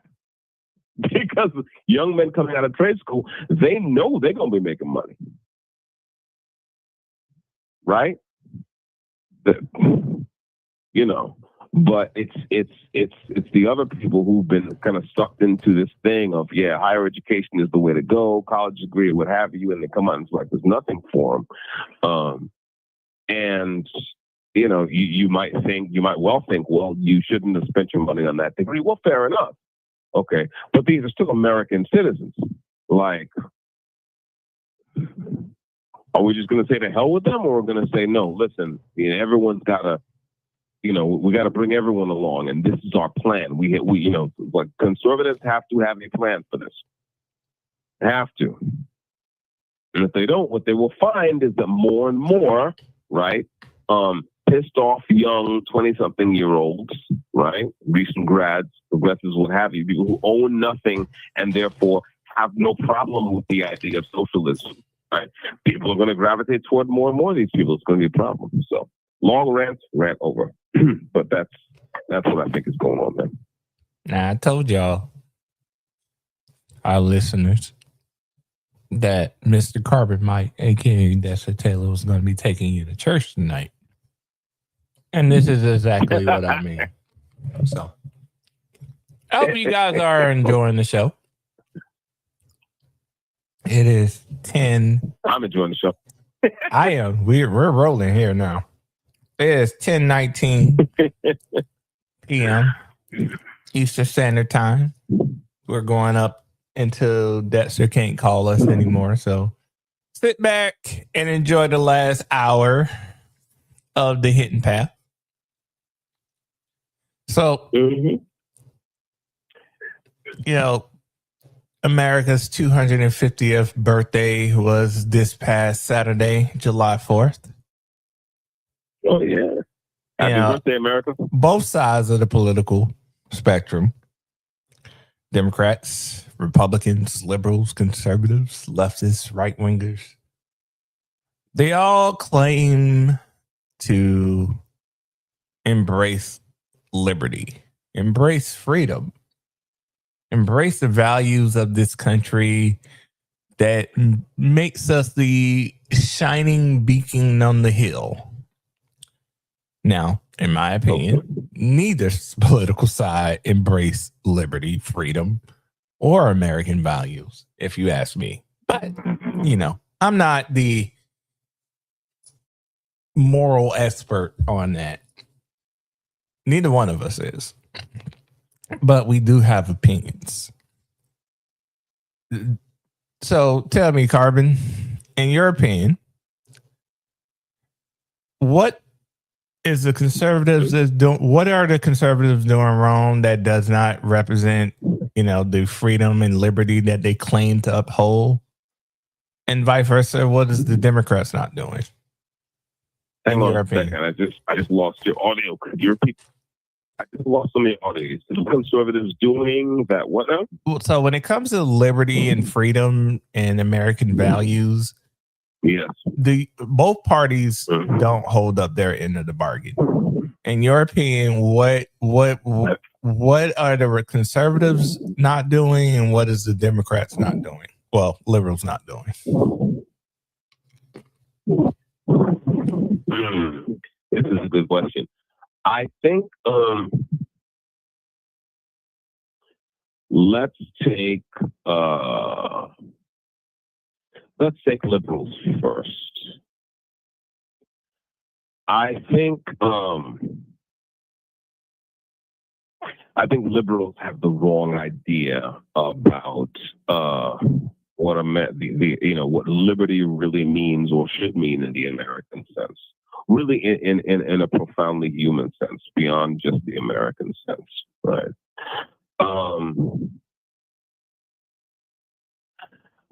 Because you see, I think the only kind of liberty that really makes sense for people of a civilization, people who have to like live in close proximity to each other and form trust relationships and, you know, live together, work together. So is ordered liberty, right? You know, we live in a society where we're somewhat close to each other, right? What I do affects my neighbor and so on and so forth.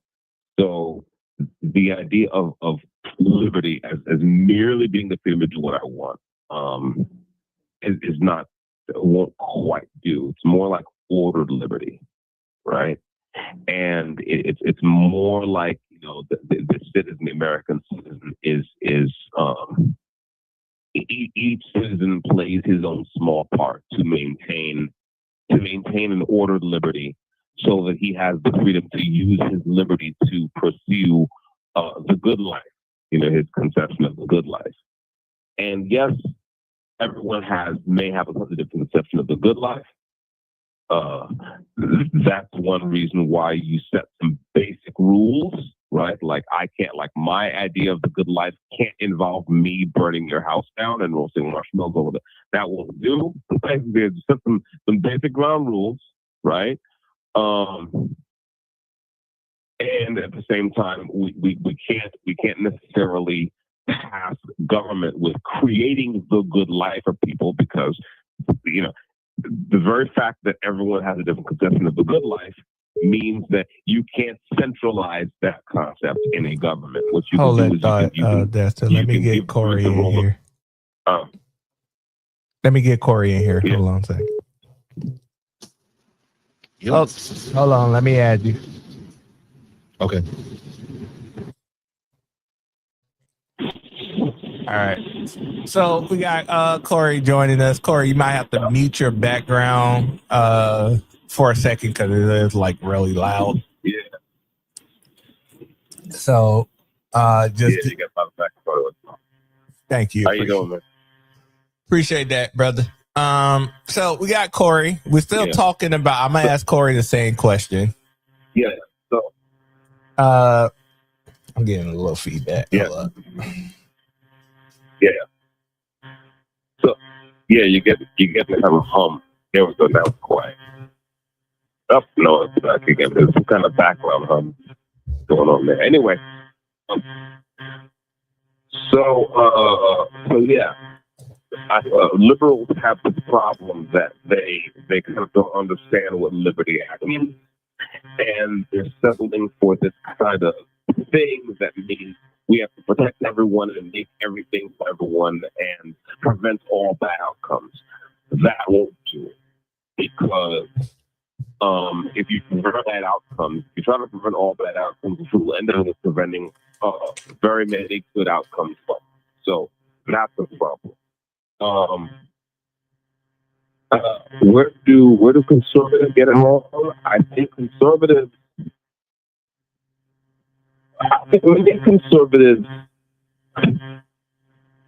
have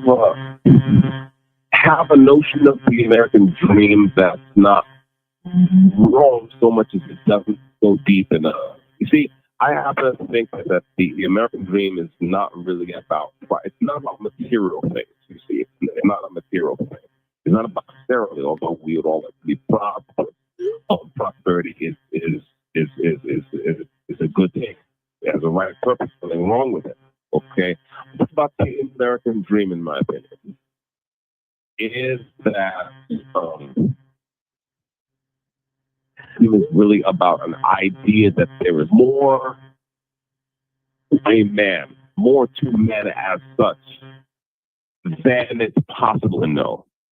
That's the thing about the American dream, right?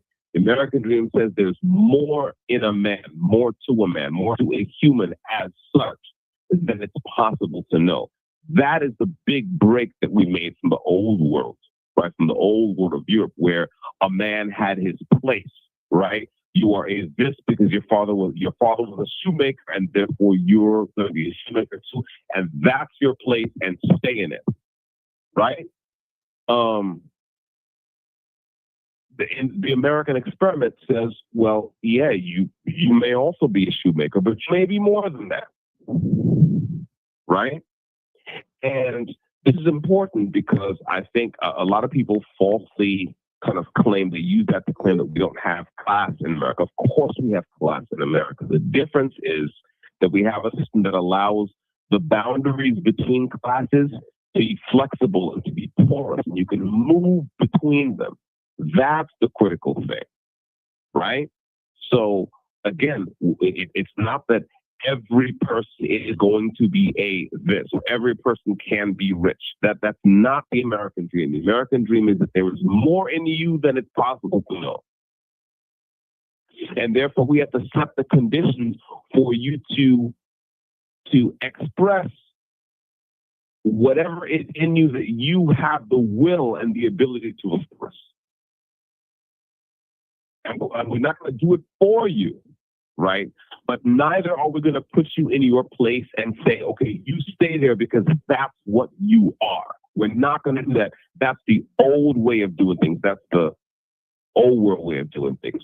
We're going to say, okay, the American You have dream, 1 minute left. The proper kind of stance, the proper kind of posture is, okay, what you got? Show me something. What are you good at? You know, and if you put in the work and you work hard and you're lucky, then you might astonish yourself and the world, right? And build something really cool and do something really cool. That's the American dream. And it's very important that we get this right, because if we get it wrong, then we end up making a lot of dumb promises about everyone being rich or everyone having this or having that and what have you. And especially now that we're fighting socialists on this scale, giving into those materialist dreams is a bad idea. We're not going to win on materialist grounds against materialists. I'll drop and come back. All right. The caller has hung up. All right, everyone. All right. I got our good friend, Mr. Corey Brooks of the Red Hill. Let me get this media so we can see you, man. This thing off. Of the Red Hill podcast. How the hell I take this thing off?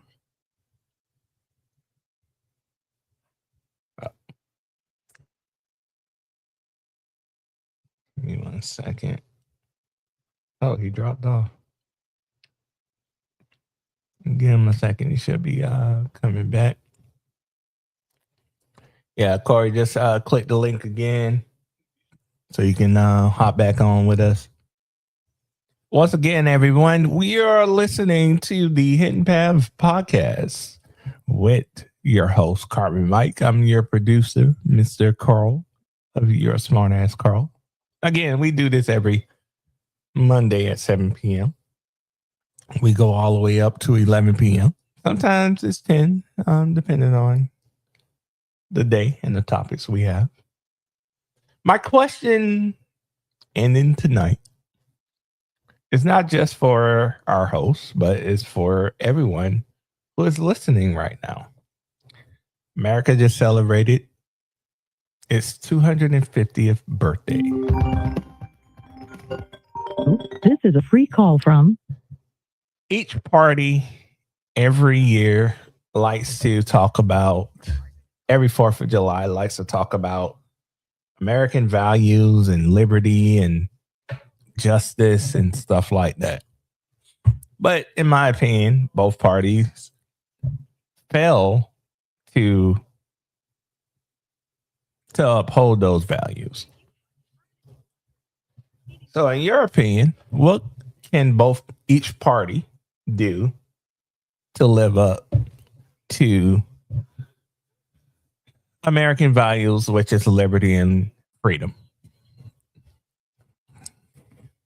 For using Securus, you may start the conversation now.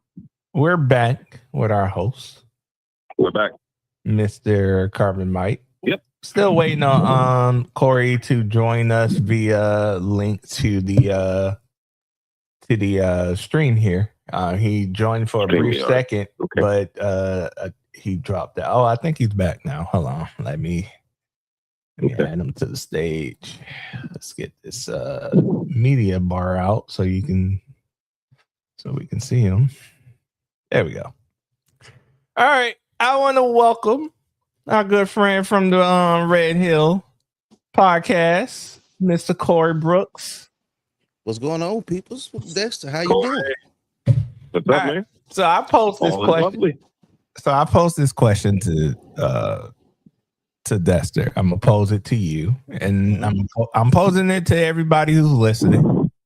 We just celebrated our 250th birthday of being a country on July 4th. Party every year, every July 4th. I see the Republicans, I see the Democrats talking about liberty and freedom and how great it is, and that each party doesn't uphold it while the other party does. I want to get you guys' opinion, and that's I'm gonna have you recap what you said as well. Yeah. So, let me just recap very briefly. Let me just recap very briefly, right? All right, go ahead, man. So in my opinion, right, the correct framing of the American dream is not a materialist dream necessarily. A lot of people get that wrong. Like, you can come here and be rich. Well, yes, you can, but that's not the point.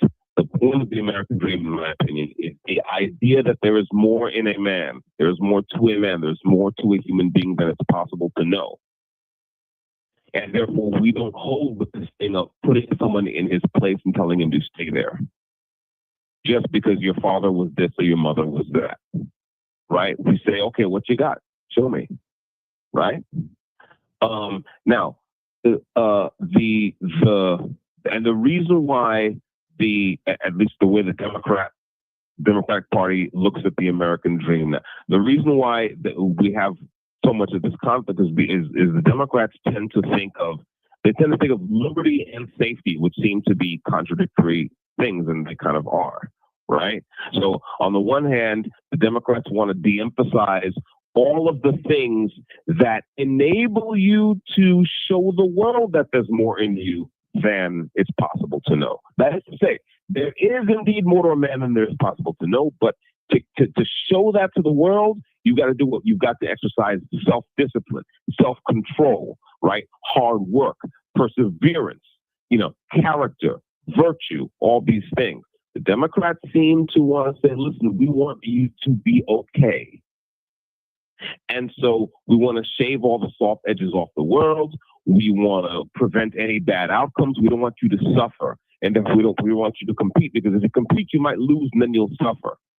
And what that ends up doing is, in effect, it says, listen, stay in your place, right? Because if you stay in your place and you don't aspire and you don't strive, then you won't lose and you won't suffer. You won't fail and won't do anything. And so that's fundamentally opposite to what I think the American dream is about, which is, again, setting the conditions so the human beings can show you that there's more inside them. They have more to offer than it's possible to know. And I'll land there. All right, Corey. You served in the military. You've seen what liberty is. You know what freedom is. You know when a country doesn't have it. So what's your opinion? But one of the things is you have the freedom to say what you want.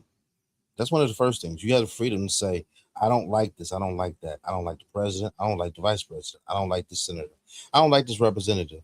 And no repercussions come behind it unless you are issuing threats or saying that you're going to hurt someone or yelling out in the crowded theater, as they said in the Supreme Court. What was that? I won't say dissent, but opinion, right? But you have all of these freedoms to express yourself, to say this. And if you feel that you don't have liberty, well, you're exercising it right now. Not too many people in different countries can say anything about the government. If you look at Cuba, people are scared to talk to each other about the government because you're going to have someone else dime you out and tell that you were talking bad about Fidel Castro or Raul Castro or whoever the president is now. All of these different things. You wanted to make your way in life. Nothing's ever stopping you. You just have to work hard. And I think there's two sides of it, right? Where they talk about liberty, right? To be whatever you want to be or make it in life. Some people think there's supposed to be an easy path, and some people know that there's a hard path. I say conservatives know that it is going to be a hard path, but you get to reap the benefits once you reach your destination. But I think that can be a problem in itself. Sometimes when people are going through these certain situations, right, they don't see the light at the end of the tunnel. All you see is just what's going on. That's it, right? And some people, it's hard for people to comprehend that. But then you have the Democrats that say, well, we can make it easier for you. Nothing in life is easy. Don't fall for the okie doke, right?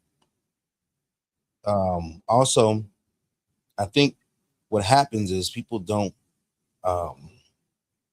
understand that this is your place in life. Whether you're moving up or down, this is your place in life. Am I saying be comfortable with it? No. But not everybody's going to be an NBA player. Not everybody's going to be an NFL player. Not everybody's going to play in the MLB. Not everybody's going to play in professional hockey. And you should be comfortable with some of the choices that you have made, that you made the best choice. You gave it your all. Some people think that they're supposed to be handed something. You talk to a lot of the kids now, they're very entitled. They're very entitled. And you have the liberty and the freedom to say that you want this, you want that, and you demand this. But also when it goes back to government reliance, right? You expect government to do everything for you. It's never going to work. And if they do everything for you, now they can control you. And that's some of the problems that we run into. But for July 4th, I've seen people that said, I don't celebrate July 4th. I only celebrate Juneteenth. I'm a fair person to this. You can celebrate whatever you want to. If you don't want to celebrate July 4th, I don't really think you should make an announcement, but you also have the First Amendment right to say, I don't want to celebrate July 4th. Cool. I don't have to celebrate Juneteenth. I don't have to celebrate St. Patty's Day. I don't have to celebrate anything else out of my parameters that I don't want to. And I have the freedom to say that. I have the freedom to speak out about it. I have the freedom to do anything, to celebrate whatever I want to. That's some of the things. All right. So now you both live in states that some on the conservative side would say is anti-freedom. Mm-hmm. That, that you guys live in states that are anti-liberty, particularly against the right to keep and bear arms, certain free speech, kind of like frowned upon. It's not outlawed, it's frowned upon. What do you guys say to those conservatives who seem to think that you guys' states are a lost cause? You live in Illinois, Corey, and that's everybody knows you live in New York. What do you say to those conservatives say there's no reason to compete in Illinois or cities like Chicago or compete in New York and cities like NYC, New York City? What do you say to that? I'm gonna give it to Dexter and then Corey. Well, I mean, the first thing I'd say is that I forget who said this, but I love this saying. He said that there are no lost causes because there are no won causes. Right? It's like it's always a fight. You see what I'm saying? So, I simply, I don't buy this idea of giving up, because I don't think that retreat is a strategy. It may be a tactic sometimes, but it is definitely not a strategy. That's one. Two, the people who have certainly taken over the Democratic Party, right, and have certainly been running our cities for the last few years. I mean, these people have ambitions wider even than the United States. We're seeing some of this overseas. We see that the government of the UK is locking people up for having the wrong opinion. We're seeing that, right? Could you mute your mic, bro? Like we're seeing all these things, and these are things that the left intends for us as well. And so we're not going to avoid what the left has in store for us by retreating from the left. I mean, it's so obvious it almost sounds stupid. You're not going to avoid what they want to do to you by retreating from them, by giving up. You're not going to win the fight by giving up. This is about winning. It's not about liking New York or liking Chicago or liking how the people in Chicago cook their food or fry their steak or liking the way people spaghetti pizza or liking the way, right? Oh, exactly, right. It's not about all that, okay?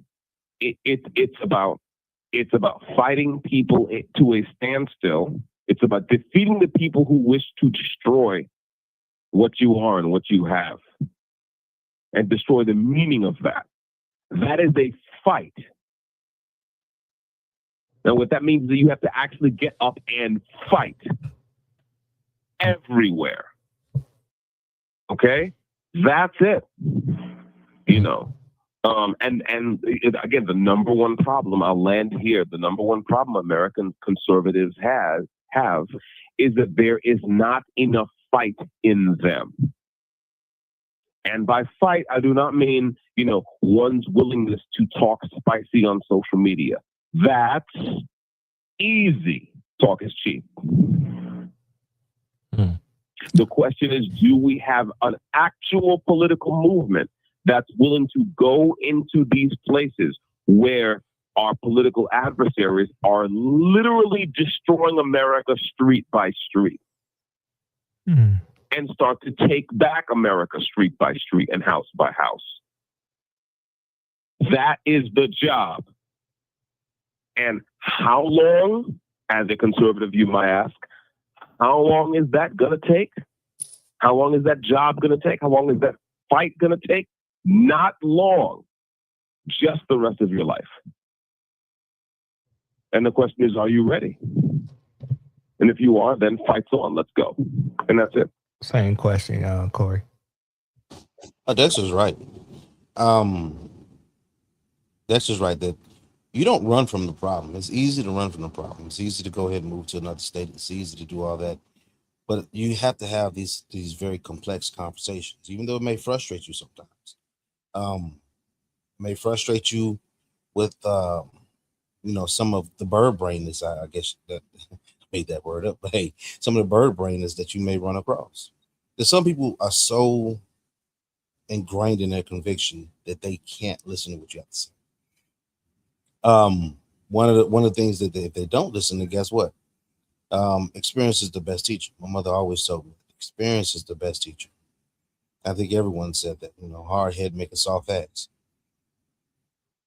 I see people now in Illinois that are saying, hey, this ain't right. And yeah, they have always been lifelong Democrats, liberals, or whatever. They hate Donald Trump. And I've always pointed out to them, don't matter if you hate the president, whoever the president is, you hate President Biden, Obama, Ronald Reagan, you can hate all of them. But half of these people don't even talk about their local politics. No matter who it is, and I said this before when I said it in the spaces, that money comes down from the federal government. It's your state that determines how it's spent. No one's paying attention to it. Now they're starting to look at it. Once all this other stuff starts to come out, you're starting to see more people look at how the budget is being spent. You're starting to see more people speak up against, especially Mayor Johnson. Mayor Brandon Johnson, everyone's seen the travesty that's happening here in Chicago, Cook County, Illinois. Now they just boasted about crime is down. Yeah, the national average is down. Crime is down. Of course, the numbers are going to be down. But you all are touting this as a 10-year difference from the crime, or the homicides. Let's put it that way. Not just crime, homicides. The 10-year difference you all are touting, yeah, is down. But we just had 2 police officers that were shot. The other weekend, we had a mass shooting, as per their definition, where 13 people were shot in one place. That was on Juneteenth weekend. We had, I have to check the numbers, how many people were killed or shot and killed this weekend. So, you know, summertime comes, the guns come out. The sun's out, the guns out. What's crazy is Chicago does that. But now now people are starting to see that, hey, we've been ran through the okie doke. There's a banana in the tailpipe. And that's what's happening here.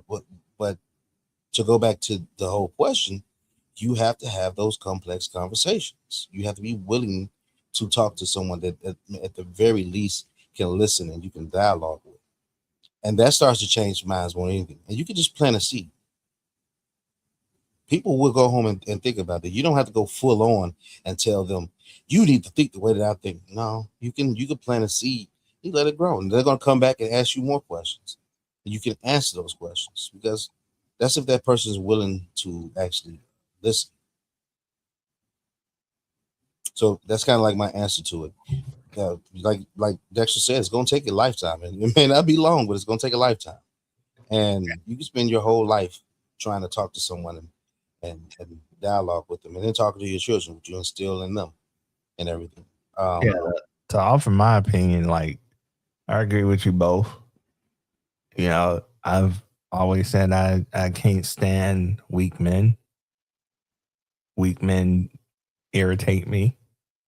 And I feel like a lot of men within the conservative movement have adopted this weak mentality when it comes to running for public office or voting for someone in states like New York or Illinois or California, where, well, we can't compete there, so therefore we're not going to make an effort to talk to anybody. But you know, imagine if our founding fathers thought like that. Hey, we can't beat the most powerful Navy, the most powerful military force in the world.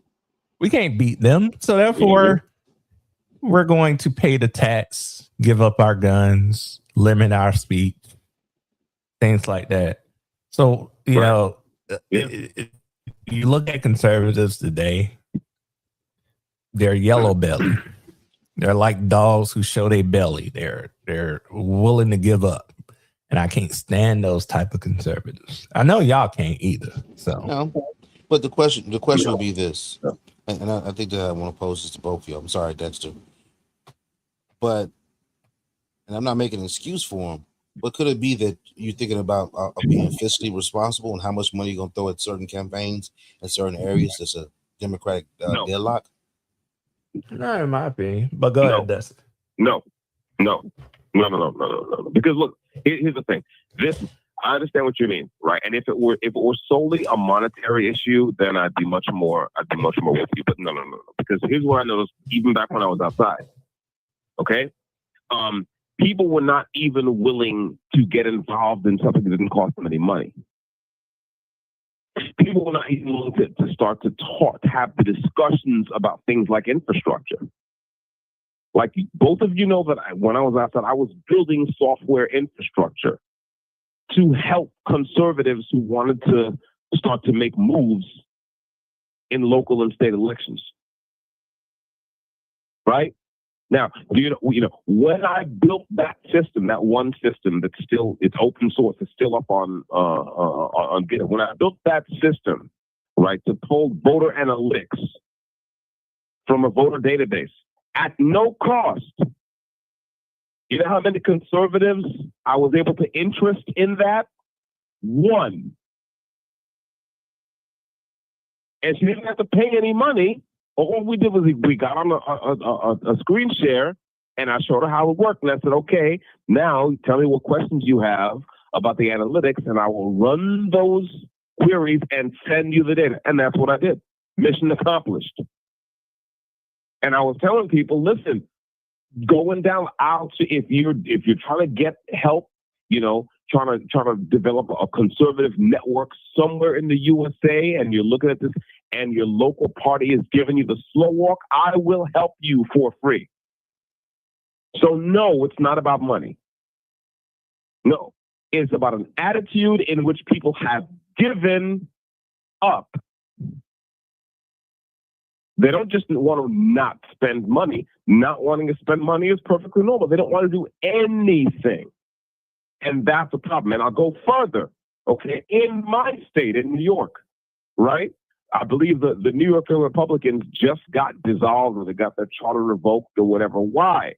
Because instead of actually doing the work, what were they doing? They were playing grab ass on social media, right? They were holed up in their little Telegram enclave there, right? Talking spicy because it's fun and transgressive, right? Meanwhile, all the work is still to be done. And I don't really care that the conversation happened to be racist. Some of my best friends are racists, Okay, that's not the point. The point is like, is anyone going to actually step up and do some work? You see what I'm saying? No, it's not about spending money, right? It's not about moving, even about where you live. It's about saying, hey, what part of this problem can I try to solve? Who do I know who wants to do this, that, or the third? Who is trying to start a mailing list? Who is trying to get voter analytics? Who is trying to get a picture of the landscape? Who is, trying to set up for maybe running in 2 or 3 years? Who is trying to set up a website? Who is trying to set up a closed-circuit social media program so you can talk about conservative ideas without getting shut down by censors at the major social media networks? There's all these things. And it's never been easier. And it's never been cheaper to do all that stuff. Okay, but you can only take advantage of that if you haven't given up, if you're alert, and if you're paying attention and you're ready to play for every break. That's how we win this game. And if we're not ready for that, well, then we shouldn't be surprised when we lose. So, yeah, it's not about money, right? And, as far as, and I've said this before, you've heard me say this, Carl, there is no excuse I will accept. None. There is no excuse I will accept from people who are walking around, breathing free air, using the internet, and crying that all is lost. I don't want to hear it. Free person who's sleeping in your own bed at night. I don't want to hear it. Not interested. Reach down, okay, grab your balls, man up, and get to work. And that's it. There you have it. Man said, reach down and grab your balls. That's you little fire. You fired up tonight, man. Well, maybe I should play the turn signal. That'll get him going even more. Yeah, play the turn signal. Oh shit! There you go. Damn, I'm not at work. I need to record it, but I'm not at work. I need to record it. You need to record it and add it to your soundboard, bro. Don't encourage him. Don't encourage him. No, what I'm gonna do is sometimes when people are going on the diatribes and they talking too long, you play that. It's like, okay, time to turn. You're turning things around right now. Yeah, hurry it up. I see that it's 4 minutes. I see that it's 4 minutes to 11. Let me drop and call you back so we can get a little bit more time before we close. Yeah, no, go ahead. I'll be right back. Man. All right, yeah, you guys are listening to the Hidden Path. The caller has hung up. Carbon Mike. I am your co-host here. Your smart ass Carl, or you can just call me Carl for short. We're hanging out with our special guest, Mr. Corey Brooks of the Red Hill podcast. You want to go ahead and give a plug of your podcast real quick? Well, yeah, every Thursday at 8 p.m., sometimes 8:30. Not gonna lie, sometimes I gotta just some finishing touches to put on. Excuse me.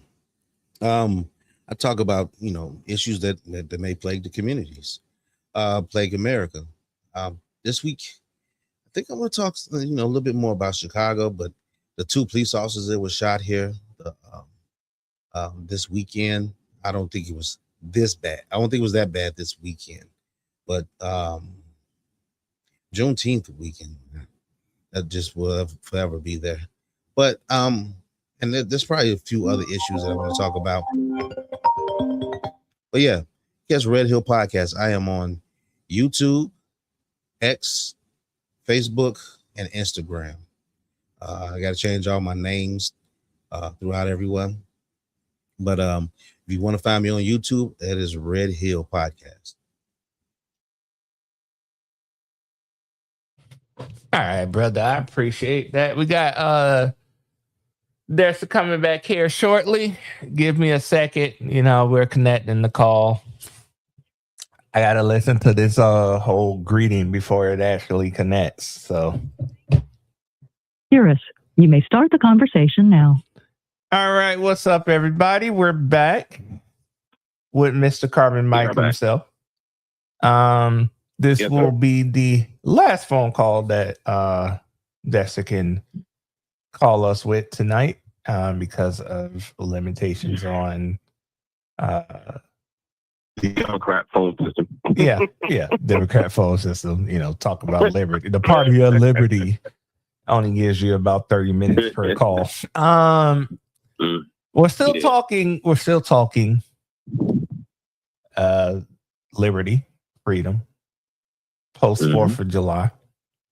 We're talking strategy and how conservatives are pretty much ducking what I used to say back in my neighborhood, ducking the fade, ducking the smoke. Yeah. And let's, I just want to, I don't want to cut you off, but I just wanted to, before I forget, I want to mention this, right? So, I think it's very important for us as conservatives to kind of go deep on things. Like I said before, a couple segments ago, that, we're not going to win. We're not going to win a fight against, remember, socialists, right, pride themselves on being what they call historical materialists, okay? Right? They believe that everything comes down to some material cause and some material solution. So we're not going to win against materials. We're not going to win against materialists, okay, if we take a materialist stance. That's why I think it's very important for us to understand that the American dream, for example, is not a materialist concept. It does not have to do with acquiring things. And again, there's nothing wrong necessarily with acquiring things. There's nothing wrong with making money and profiting, what have you. What I'm saying is that that is not the fundamental conception. Fundamental conception is that there is more in a person than it's possible to know. So you want to set the conditions to where if a person wants to step up and show that there's more in them, they can. And when they do that in a virtuous way, in a righteous way, everybody benefits. That's the concept. Now, here's the thing. We have to be honest about the places where, about the failure modes in our system, right? You all know that I've been in the software industry for over 3 decades. And one of the things in my business, in my profession, when we start to design a system or when we analyze an existing system, we talk about failure modes. How does this system break down? How does it feel? Because no system is perfect. Now, conservatives have done a very bad job of being honest about the failure modes of capitalism. Because if we admit that there are any failure modes in capitalism, we've given it all up to the socialists. I find that very funny from people who, are worried about that, but at the same time have no problem retreating from cities and giving up on having political fights in cities. But that's a separate irony. The fact is, look, we have to be honest. Capitalism works best when there are lots of small capitalists. That is not to say that we have to, go crazy and say, we're going to abolish all businesses above a certain size. That's ridiculous. But we should know, because the founders knew, the framers knew, that capitalism works best when there are lots of small capitalists. And so now the question is, as we engage in this fight against people who want to eliminate ownership and eliminate private property, eliminate business, at least for, middle class and working class people, right? The question is, how can we further the cause, right? By making this system work better, by addressing some of these failure modes. We have to be honest about this. We understand that free markets are a good way to set prices, right? That we don't want governments, right, who are exerting top-down control over prices. The central planning thing that socialists and communists love, right, is a terrible idea, right? It blinds you to what is going on. Okay, fair enough. But the problem is that, if businesses can become so successful that they can also manipulate the pricing system. It's not just governments that can put their hand on the levers and manipulate prices. It is also private companies that can do that. My bad. And so what can we do? What can we do to lessen that effect? What can we do to address that failure mode? Right? You know, in a given industry, you can end up with a few big players that are able to shut all the small to medium-sized players out. Well, that's a problem, right? How do we address that? You see, we have to be willing to talk about these things, because what we want is lots of small players. We want lots of individuals, lots of people with ideas, with an idea and a garage and some tools to be like, yep, I can do that. Or okay, that's being done, I can do it better. Okay, we want to respect people's native hustle. We want to lower the friction, right, that people experience when they want to take an idea into the actual realm of business and start a thing. Okay, and there are ways to do that in all 50 states. In some states, it's harder than others because those states are run by Democrats who don't really care about small business, who are not interested in that. We have to make that our business. We have to make that our business. And the other thing I'll say, and then I'll land this comment, is that you know, one of the best kind of vaccines against socialism and communism, one of the best vaccines against that is widespread private ownership. If people own things, they got to pay property taxes, right? They have something to defend from the state. They have a stake. They have skin in the game. Now, this does not mean that we have the wherewithal to give everyone a whatever. I'm not saying that.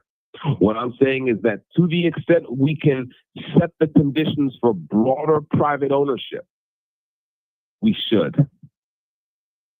I mean, I happen to think that all the money we spent over the years as a nation, right, financing people to go to college, it would have been better spent, especially just as a matter of conservative strategy, buying them land or lending them money to buy a few acres of land and some tools or some livestock. Do you see what I'm saying? Because think about, you know, both of you, Carl and Corey, just think about this for a second.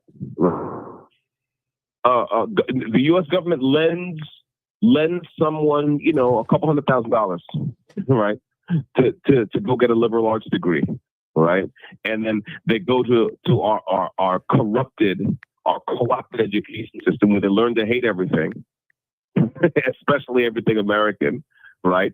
Then they come out, and if they're lucky, quote unquote, they get a job in a nonprofit or something is government adjacent, and they start to make policy, or they get a job in the media, what have you, right? And they're all in on the lefty idea. Now, if you're taking that $200,000 or whatever it is, say, hey, listen, this piece of land, this little piece of land is yours. Here's some tools. You own this. Do what you want. Pay us back in X number of years, right? Then I bet you those people, right, who right off the bat own something and have to pay property taxes would not be quite so lefty as the average higher education liberal arts. Do you see what I'm saying? It's like all these ideas have to be on the table because this fight is deadly serious. This is deadly serious. We do not want to end up like France. We do not want to end up like Germany. We do not want to end up like Italy. We do not want to end up like the UK. God forbid. Right? This is, you know, we are Americans. This is our unique thing here. We're not about keeping you in your place. We're not about, you know, sanding all the edges off the world so you can just curl up and just be no. We are the improvisers. We're the builders. We're like, let's try something and fail and try again. We're the people who say there is more in you than it is possible to know. We have to act like that. We have to live that. We have to mean that. And that means more than just platitudes about how having money is good and rah-rah capitalism. Yeah, that's nice and everything. Okay, what's the plan? So I'll land there. All right. One of the things that you're talking about, even with capitalism, I think President Trump is trying to reaffirm that. If you look at the EO that he just signed, what is it called? It's called Freedom to Fix, the memorandum that expands American rights to repair their own vehicles. Right to, yes, sir. And use aftermarket parts, and that's a great thing for people. Yes, sir. And it brings on the innovation, and we don't have to. Yeah, and it doesn't, and it breaks the reliance with China. We have to get parts from them. We have to get all this stuff made, and now then even more. Think about the businesses that may start to where you can develop a product that can they can be shipped, within a day. You don't have to wait 2 weeks for a part to come from overseas, and then you have to deal with the tariffs, and you have to deal with the extra taxes and everything else. Or you can go get it from your buddy because he can make it. He can 3D print a hose or something. That's some of the stuff that I love to see that we're moving towards, instead of saying no, you can't have this in EPA. And I think the EPA standpoint is a scam. Here in Illinois, I went to go get my, you got the smog test and all that other stuff.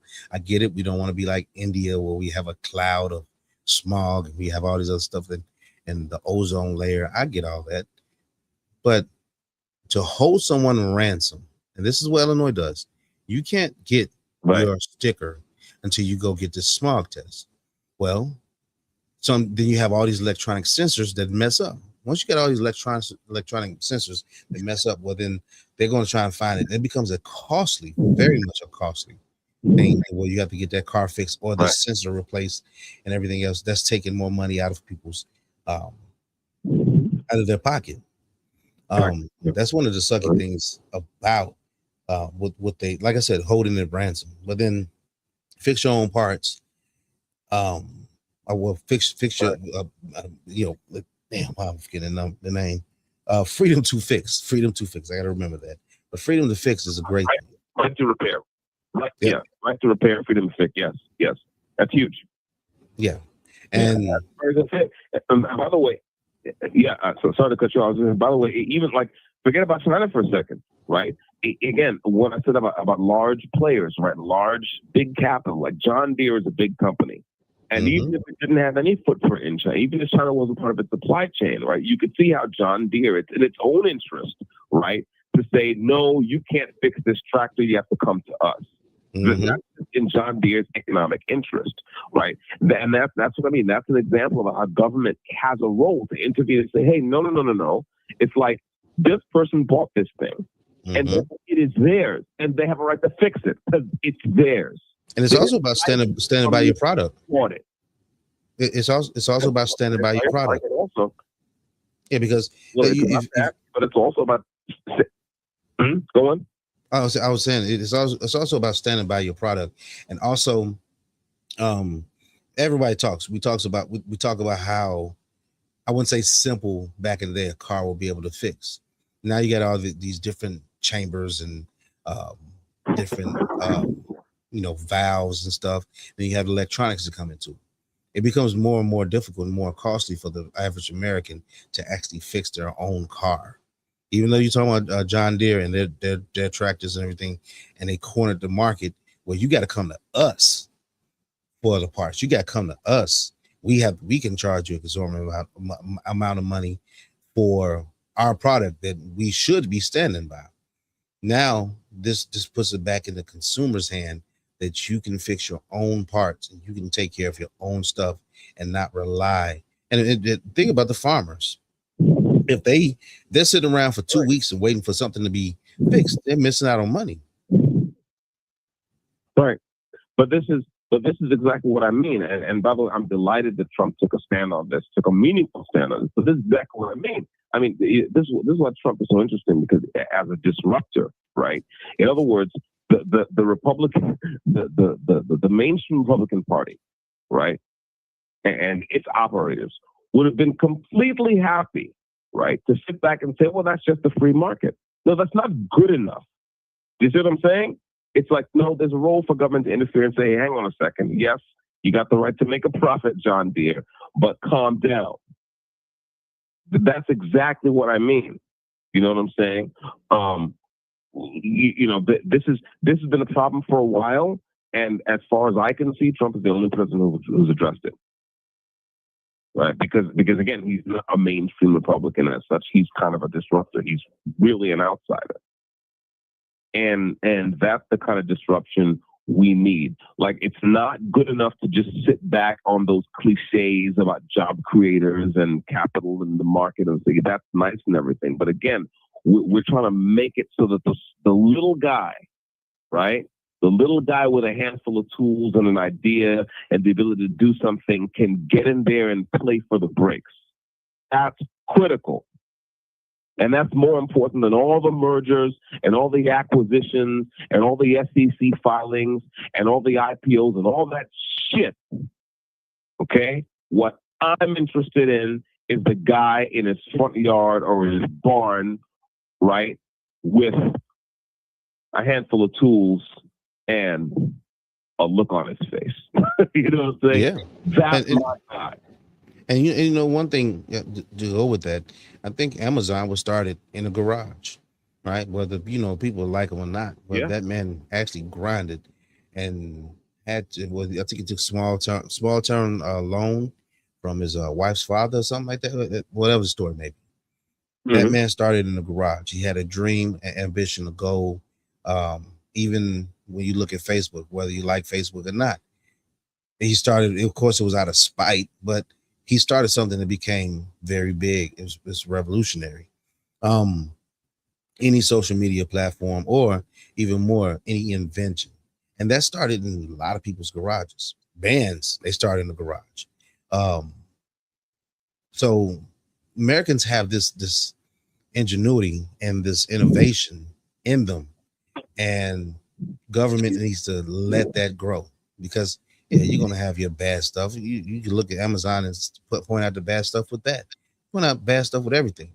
But it also made it to where the industry had to change and cater around to where the actual competition and the not just the competition, but the actual consumer, where they're at with it. I mean, I would say yes, that's true. And again, I would also say that this goes to my point about the failure modes of capitalism, right?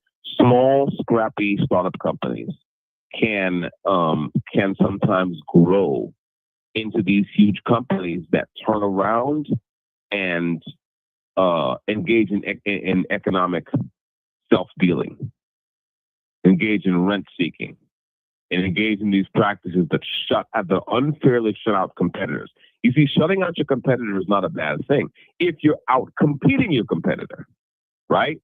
But if because I have a lot of cash, right, I can somehow buy up all the raw materials that you, my competitor, cannot serve your customers. That's different. Now I'm out competing you, but I'm not out competing you because I'm delivering a better product to my consumers, to my customers. I'm not competing you because I'm playing games with my bank balance. Okay.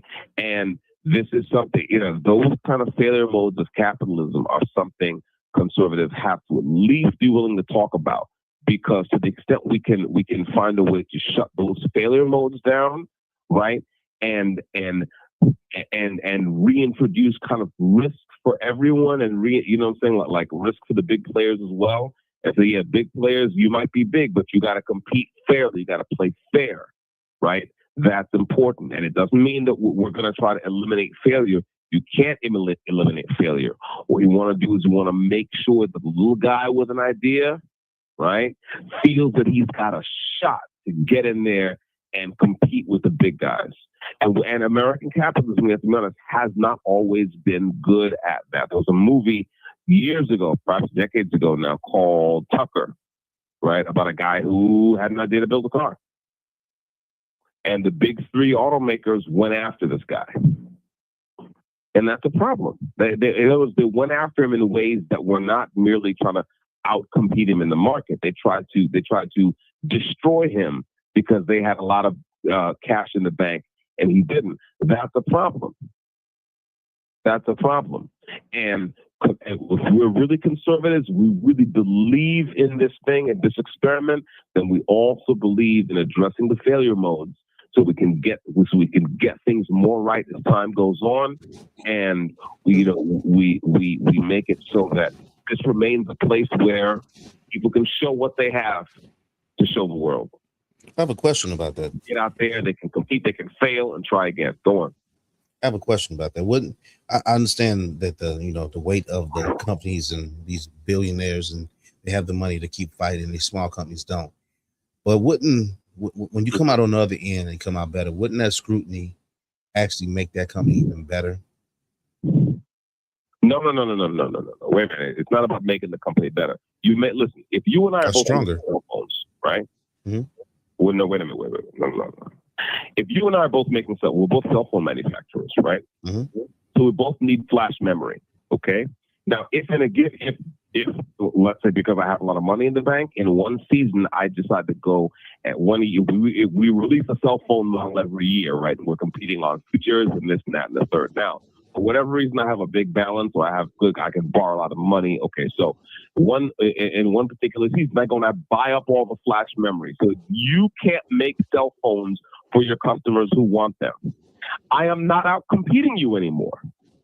In other words, all I'm doing is I'm making you. Okay, let's change this around. Let's say I burn down one of your factories. Okay, so I can't make cell phones.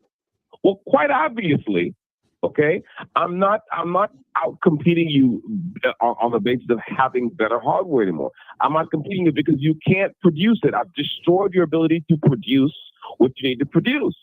That's a problem. Okay, and it won't do well. Yeah, but if you get through that, you'll be stronger. Well, yeah, but that doesn't mean good things. That's an extreme example, though. So that's an extreme example to the point of that you're committing arson. Okay, so let's pull it back. Let's pull it back a second. Again, I have on a given year, what I have done is I have not fought hard and driven my engineering teams to build better features that are more appealing to the American consumer. All I did was buy up all the materials that you needed. Materials I didn't need. I have enough. I have plenty of flash memory, but I bought it all up so you couldn't get it. Mm-hmm. Can you at least concede that is a different kind of thing than out competing you on the basis of people like myself or more? No, yeah, that's 100%. That's more of a better example, because 100% when you buy out all of the supplies that they need. But that's the example I started with. But that's the example I started with. That's exactly. No, I'm just squarely. I'm squarely. When I looked at it, I'm thinking about. I'm not saying that you're wrong. When you bully the smaller companies like that, I can agree. There's parameters that have to be set around it. I can agree to that. What I'm saying is, that's what I'm saying. I'm not saying that these companies are not going to play fair. But if you survive that, you know what I'm saying? When you survive that and you become one of those companies yes, but that's no good. That's no good, because what happens, this is well documented in the history of business, is that if you let companies become big enough, they will just start to engage in economic rent seeking. And economic rent seeking is a problem. And self-dealing is a problem. Because again, what does it do? It distorts prices. What I said before. You see, you go back and you read a seminal economic text like The Road to Serfdom by Friedrich Hayek. Friedrich Hayek, when he wrote that book, he pretty much drove a nail into the coffin of the idea of centrally planned economies. Governments cannot be in the business of setting prices. Do not manipulate the pricing system, because if you do, you're going to fuck a lot of shit up. Okay. Now, what I'm saying is that it's not only governments that can manipulate prices. Again, if I drive all my competitors out of the business with unfair business practices and then raise my prices, then I have distorted pricing signals. That's the problem. We need pricing signals to run an economy rationally. You see what I'm saying? So I don't buy that the idea that we should just ignore these failure modes because is to survive. Right. If the company doesn't survive, yes, they may be stronger. But the point is that what we want is healthy competition in the marketplace, so the consumer gets the benefit and so the world gets the benefit. right? And our civilization, more importantly, gets the benefit of the best ideas, right? Now, of course, sometimes good ideas don't get out there because I may have a good idea, but I just may be a shitty leader, right? Or I may not be clever enough to turn my idea into an actual silver product. Well, that's fair enough. But all I'm saying is that to the extent we can, right, we have to clamp down on the ability of big capital, okay, to deal in its own interest.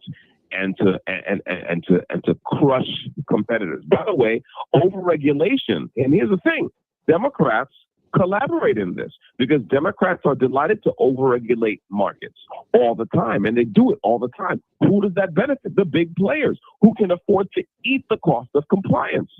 What would that we have one political party in this country that is today like most on the side of big agriculture and against the small farmer. That's the Democratic Party. Why? Because they always want to pile on new regulations. Who does that hurt the most? Small farmers. Arthur Daniels, small businesses. When so and so, right? They exactly. When the Democrats in Washington say, "Oh yeah, we have to do this because of climate, this and that and the third," ADS says, "No, we can eat that." It's the small guy who gets hurt. So this is, this is very important. But we're not going to get here, right, unless we're willing to talk about that as a failure mode of capitalism, not an indictment of capitalism, not a rejection of capitalism, just the realization that no system is perfect. And just like America is a work in progress, the way America does capitalism is also a work in progress. The alternative to that is to pretend nothing's wrong and to cede the ground to a bunch of socialists and communists who will destroy us. So that's why I'm so kind of fanatical about that. It's very important. Because every time we ignore those problems, they turn around and look at those same problems and say, this is why we have to dismantle the whole thing. And if we're not there with a plan to say, no, I get what you're saying, but here's what we're going to do, then we're going to lose out. And we have been losing out, and I think it's partly for that reason. Of course. One of the things, I think, yes, it should be a fair, free market. It should be, you compete, you make the better product. That's not, a contention of mine. My whole thing is, when I look at, not just saying companies or anything else, or people that just want, not necessarily to handle, but they want the government to actually come and regulate. And then when those regulations, they actually affect your business, right? I think sometimes when we put too much reliance, not saying that you are, but put too much reliance on the fact that government's going to come fix everything when I'm talking about a fair and free market and competition, and someone makes a better product than you, and you need to make a better product than them. Yeah. Or you lose. Exactly. That's right. That's exactly right. With failure, put it this way, failure has to be something that we say, yes, failure is a core value. You may fail. And you definitely we're not going to set up anything to keep, right? We're not going to set up anything to keep you from failing. That's not our job.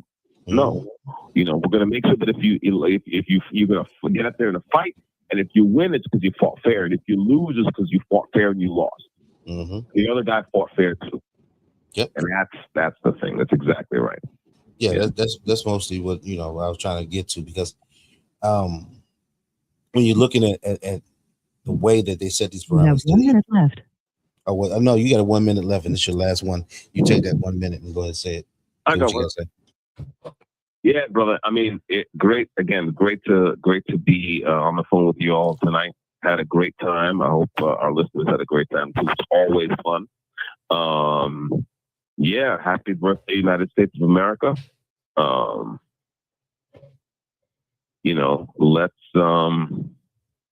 Let's recognize the fight we're in, and stand too like men and women. And stand too like Americans and fight and win. That's it.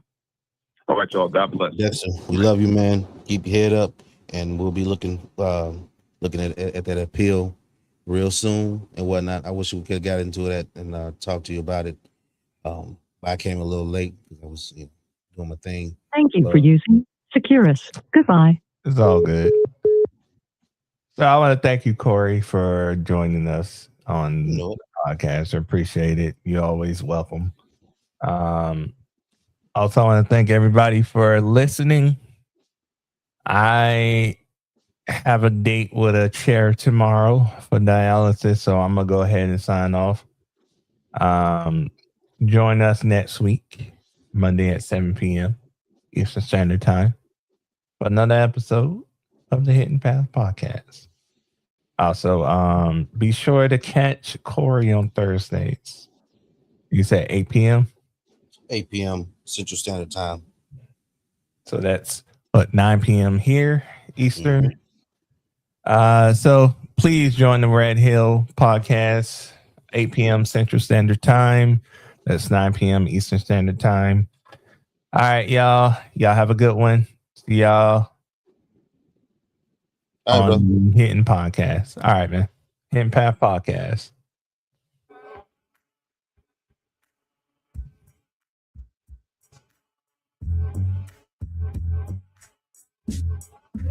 Yeah.